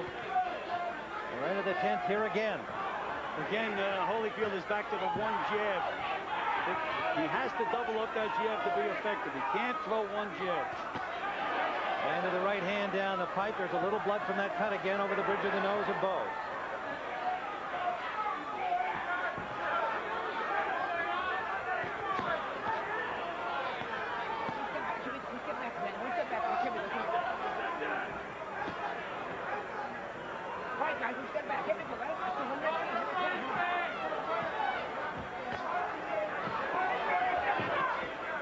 Bowe, it seems to me now, is fighting with a little more confidence than. Working up top, drilling a blow intended for the midsection that landed on the belt of Holyfield. And now Holyfield grabbing onto the bigger man. Holyfield maybe showing a little bit of weariness here in the 10th. And a good solid jab from Bowe. That jab of Bowe's is like a straight right hand. You can see it move Holyfield right back. And a good left hook from the champion, but Holyfield fires back with a combination. Under a minute to go in the 10th. A 21-minute delay in the 7th round due to the bizarre circumstance of a skydiver attempting to land in the ring here at Caesar's Palace.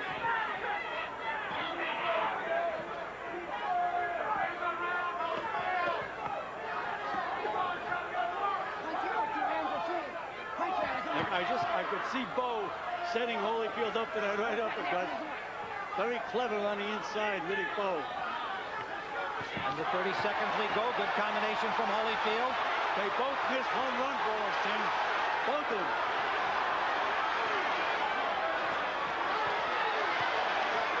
Primal instincts again here by both men, toe-to-toe in the 10th. Final seconds of round 10. Out comes the mouthpiece of Bowe.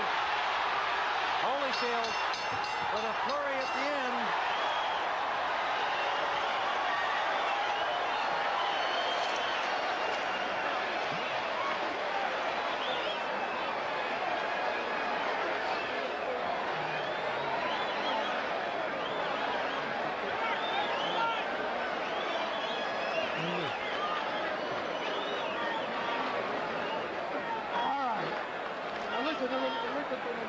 You can win this fight. It's yours. You got 6 minutes. Let's go back into that 10th round. Holyfield able to back up Riddick Bowe, left and a right behind it.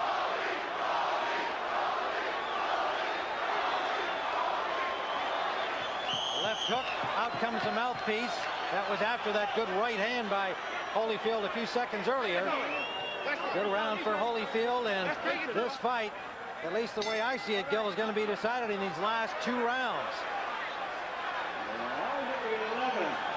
Into round 11.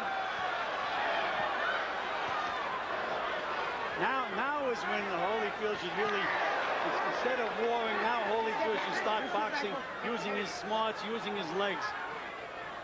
Riddick Bowe is a dangerous guy if you're going to punch for punch with him. But I think they're right at the moment. Holyfield is a little fresher of the two and is a little more speed. Come on, let's go. But Riddick Bowe wants this fight, and he's snapping that left jab out.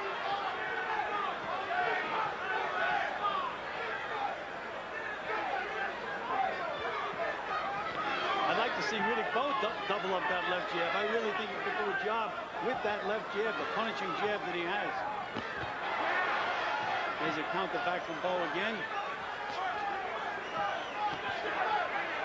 Right hand miss from Holyfield. He missed the combination and paid again. Another counter punch from Riddick Bowe. Let him go, Evander. Let him go. Step back. Let him go. Come on.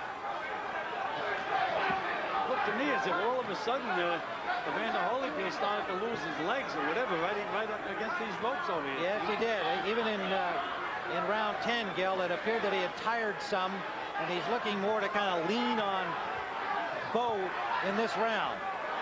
He's throwing punches, but he's staying close where he doesn't have to move too much. That's dangerous territory, as he pointed out, with that big uppercut of Bowe's. Well, right now, Tim, he seems to be out hustling Riddick Bowe on the inside.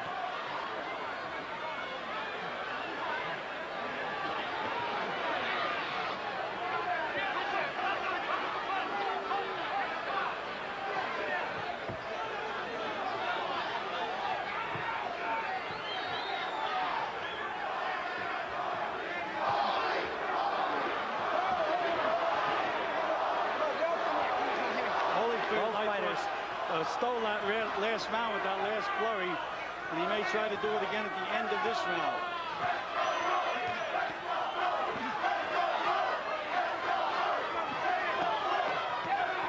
Now both fighters working the body. Bowe comes up top, and Holyfield fires back with a good left and a right.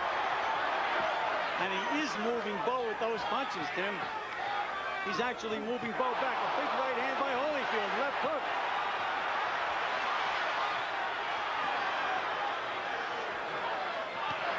Under 20 seconds we go in round 11. Final seconds. And a good right hand from Holyfield. Good combination. Let's get back.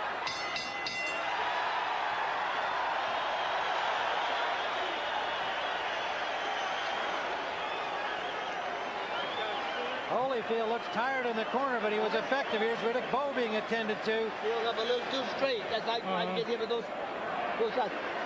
You got to get down lower. You got to have this round. You need this round. And you can fight him just the way you're fighting him. And coach. Let's take a look at some of that action. Right hand right on the button. Nails Riddick Bowe right on the button. But he still had his feet planted. Later in the round, another right and a left behind it, and a right. A three-punch combination by Holyfield. This is it. Holy, holy, holy, holy. You got 3 minutes. 3 minutes. Emmanuel Stewart in the Holyfield corner has gone to an evangelical course of action, saying you can win this fight. This is going to be close. This is the final round. I like that respect, the way they both touch gloves, Tim. As if to say to each other, good fight. Low blow from Bowe. There's the Clancy scorecard. I have Holyfield ahead by 1 point going into the last round, Tim. And I gave them each a 10-8 round. But now, Bowe is fighting the right kind of fight. Snapping that jab. He's got that big, stiff left jab. He sets other things up with it. And Holyfield with that mouth open, having some difficulty breathing through the mouthpiece here. Been a grueling fight, but a much better fight than the first one. Tim, in the last 2 rounds, I had Bowe slightly ahead going into the end of the round, but then Holyfield rallied and stole the round. Hey, come on. And I think we're going to have to look for that in the last 30 seconds of this round. This is a very, very close fight. And again, jab from Holyfield. Yeah, but Tim, he's got to make the jabs a lot stiffer. He jabbed, instead of moving Bowe back, he moves back. Well, but they're scoring punches nonetheless. Well, I think that right now, Bowe is doing a better job with that left hand than Holyfield. Have to watch the last 30 seconds. Big right hand by Bowe and a counter by Holyfield, a counter by Bowe. Bowe trying to get his punching room here. Holyfield staying close to him. Chin on his chest. Get back.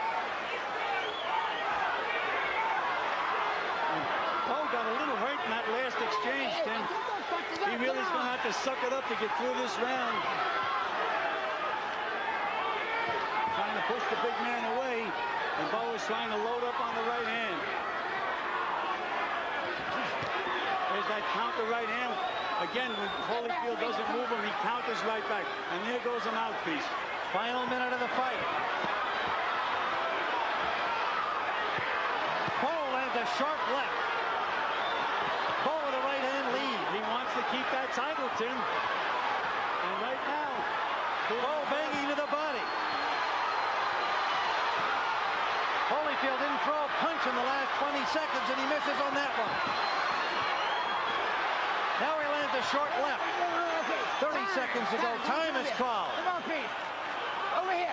Time is called by Mills Lane. Well, the mouthpiece. Holyfield's Now, mouthpiece was out. Now they got that last 30 seconds. This is when you can look for Holyfield, see if he can suck it up again, because Bowe has won this round big, in my opinion. Right hand by Holyfield lands. 30 seconds, under the 30-second mark we are. 10 seconds left.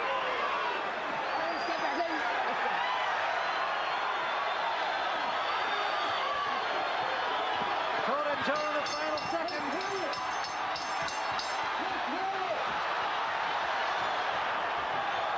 Emmanuel Stewart literally tackled Holyfield, his fighter, after the bell, as both fighters were continuing to fire away for about the third time in the fight. Stewart, no doubt, sensing he's got a chance for victory there, didn't want any possibility of injury or disqualification. What a night! What a fight!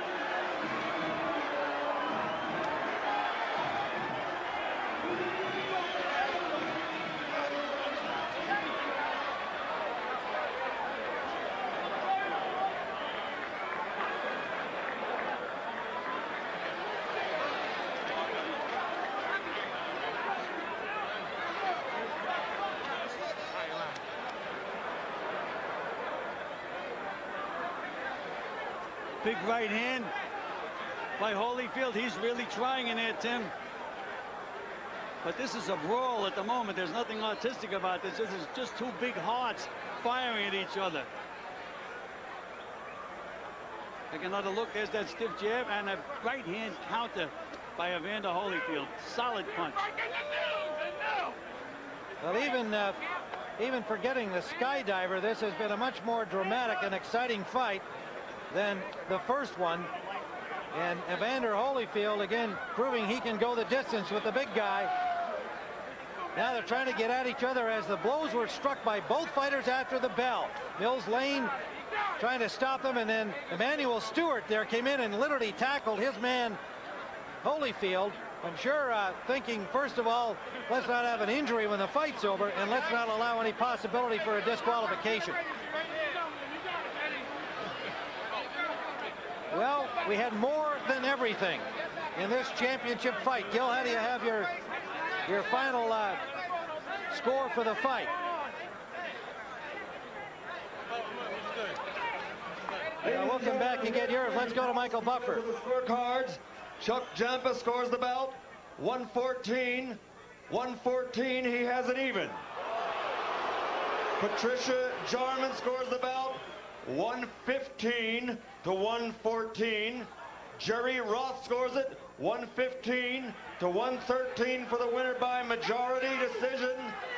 And once again, heavyweight champion of the world from Atlanta, Georgia, Evander Holyfield.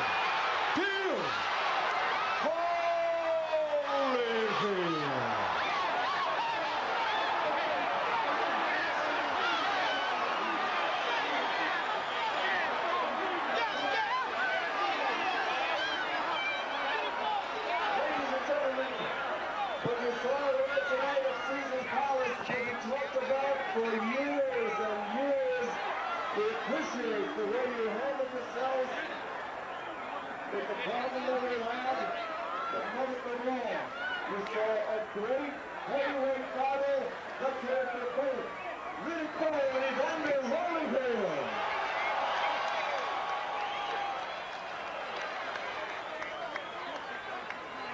Well, Bowe Holyfield 2 gave us everything and more that Bowe Holyfield 1 did. As Tim and Gil indicated, excitement, drama, and action from rounds 1 through 12 here at Caesars Palace. And of course, the strangest of occurrences took place in the 7th round when the skydiver came in and interrupted matters for 21 minutes here. And folks, just another note for those who may want to know, Judy Bowe, the wife of Riddick Bowe, was in fact removed from the arena, taken by ambulance to a local hospital, and Riddick Bowe's entourage tried its best throughout the fight from the moment of that interruption to stand up during the timeouts to block the seat where Judy was seated so that Riddick would not see her. So apparently he didn't know about it. with more on what took place. Let's take you back downstairs ringside now to Tim and Gil. All right, we're here with Evander Holyfield and Riddick Bowe. Can you let Riddick in here, Emmanuel, please? This was a tremendous, tremendous fight. Evander, not too many people thought you could accomplish this. You had to do it the hard way. It was a tremendous battle. First of all, I'd like to thank God for the victory. You know, I walk by faith and not by sight. I knew I was up against. I was against the best big man in the world for skills and all that. I knew it were going to take me to fight a better fight and not make the mistake that I made the first time. Well, Evander, we've asked Riddick to join us here because he's already paid you tribute, and he's here again with us on this interview. Riddick, fabulous fight. It went right down to the last round. Oh, definitely. Evander fought a tremendous fight. He was hungry. He came for it, and my hand goes off to him, but I would like to do it again like the Thriller Manila. Well, Riddick and Evander, you were also part of the most bizarre circumstance maybe in sports history, somebody trying to skydive in here. It looked like you saw him first, Evander. Well, I seen him in there. I thought somebody would jump in the ring to do something, and I pulled back. I'm just glad that, you know, it kind of distraction, you know, it kind of broke rhythm and all that, but I had to, you know, make the best of what of it. Well, you both seem to handle it very calmly. Riddick, what were your thoughts at the time? I just realized, you know, because right before then I got cut. And I just had in my mind that I had to maintain my composure, be relaxed so that when the fight resumed, I would be okay. Well, we do want to tell you, Riddick, that your corner was helping there to make sure that you weren't concerned about your wife, Judy, because it happened near her, and they took very good care of her. I want to assure you of that. They did take her out because it was such a shock over there to everybody near the area, but I want to assure you that she's been well attended to. Okay, thank you. And, all right, man, Evander? I take my heart out. I guess I was wrong with you, man. Hey, man. I knew you. I guess I was wrong about you. I said you was the second best. Now I guess I'm the second best. But I'll be back, and hopefully the next time it can be like the Thriller Manila. Okay. I shall return. I'm going to shock the well. I'm going to whoop him again. But he's all right, though. You know what I mean? Yes, he's all right. He's more than all right. Thank you, Riddick. Evander, this was a fight won against a bigger man. The good little man beat the good big man. I guess the question was, could you... For once. Boy, he takes a great shot, boy, because I hit his head. See that speed now he got, but he's all right. Well, it's a great show, of sportsmanship. You've been a classy champion, Riddick, and I know folks expect that you probably will be again, but Evander has other ideas. Let's tell us about them, Evander. What does this mean to you to win this back? You know, only Muhammad Ali and Floyd Patterson have done this. Well, you know, it means a lot. You know, my whole thing is that I credit this to the Lord Jesus Christ. You know, it took courage, and I had to pray to get courage just to come back. And I knew I had to correct the mistake that I made, and I knew Bowe would be even tougher. I knew it would not even match in his. You know, I credit this to Jesus Christ and to all the people out there who have faith. Evander, I got to tell you that I know that you had a game plan, you had a strategy, but we all knew that when it came down to it, you were going to bang with him if you had to. Well, you know, it took a little banging. If I didn't bang back with him, he would have got me out of there. You know, he was very strong, and he came out there very aggressive. And, you know, I had to box a little bit and bang a little bit. Thank you. Well, congratulations to you, Evander. A tremendous fight. This was a much more exciting fight than the first one. The fans here got more than their money's worth tonight, and they'll look forward to seeing you again. Well, you know, I thank the Lord for everything. Lord bless everybody. Is your goal now to reunite the titles? Well, my goal now is to go home and go to church and give praise to the Lord. All right, Evander Holyfield is the champion, defeating Riddick Bowe and winning this title back. Only Muhammad Ali and Floyd Patterson accomplishing that. A great effort by Evander Holyfield in a very close fight. It went down to that final round, a majority decision, with one judge calling it a draw, as I did on my card. Let's go to James Brown. All right, Timmy, thank you very much. And by and large, Evander Holyfield did stick with his game plan. As you take a look in the fourth round, in fact, he did show that warrior's heart as he decided to stand there and slug it out, punch for punch with Riddick Bowe. As you can see, he was indeed a very busy fighter, not quite as busy as Riddick Bowe, but he did connect on a higher percentage. So Evander Holyfield in the second one comes through and pulls it out. As you take a look at the jabs, again, it worked very effectively for Riddick Bowe earlier on. You heard Gil Clancy indicating that Eddie Futch was telling him to use it a lot more. Maybe he should have used it even more than he was encouraged to do so. So a very strange evening indeed. And again, I do want to make note that Jim Lampley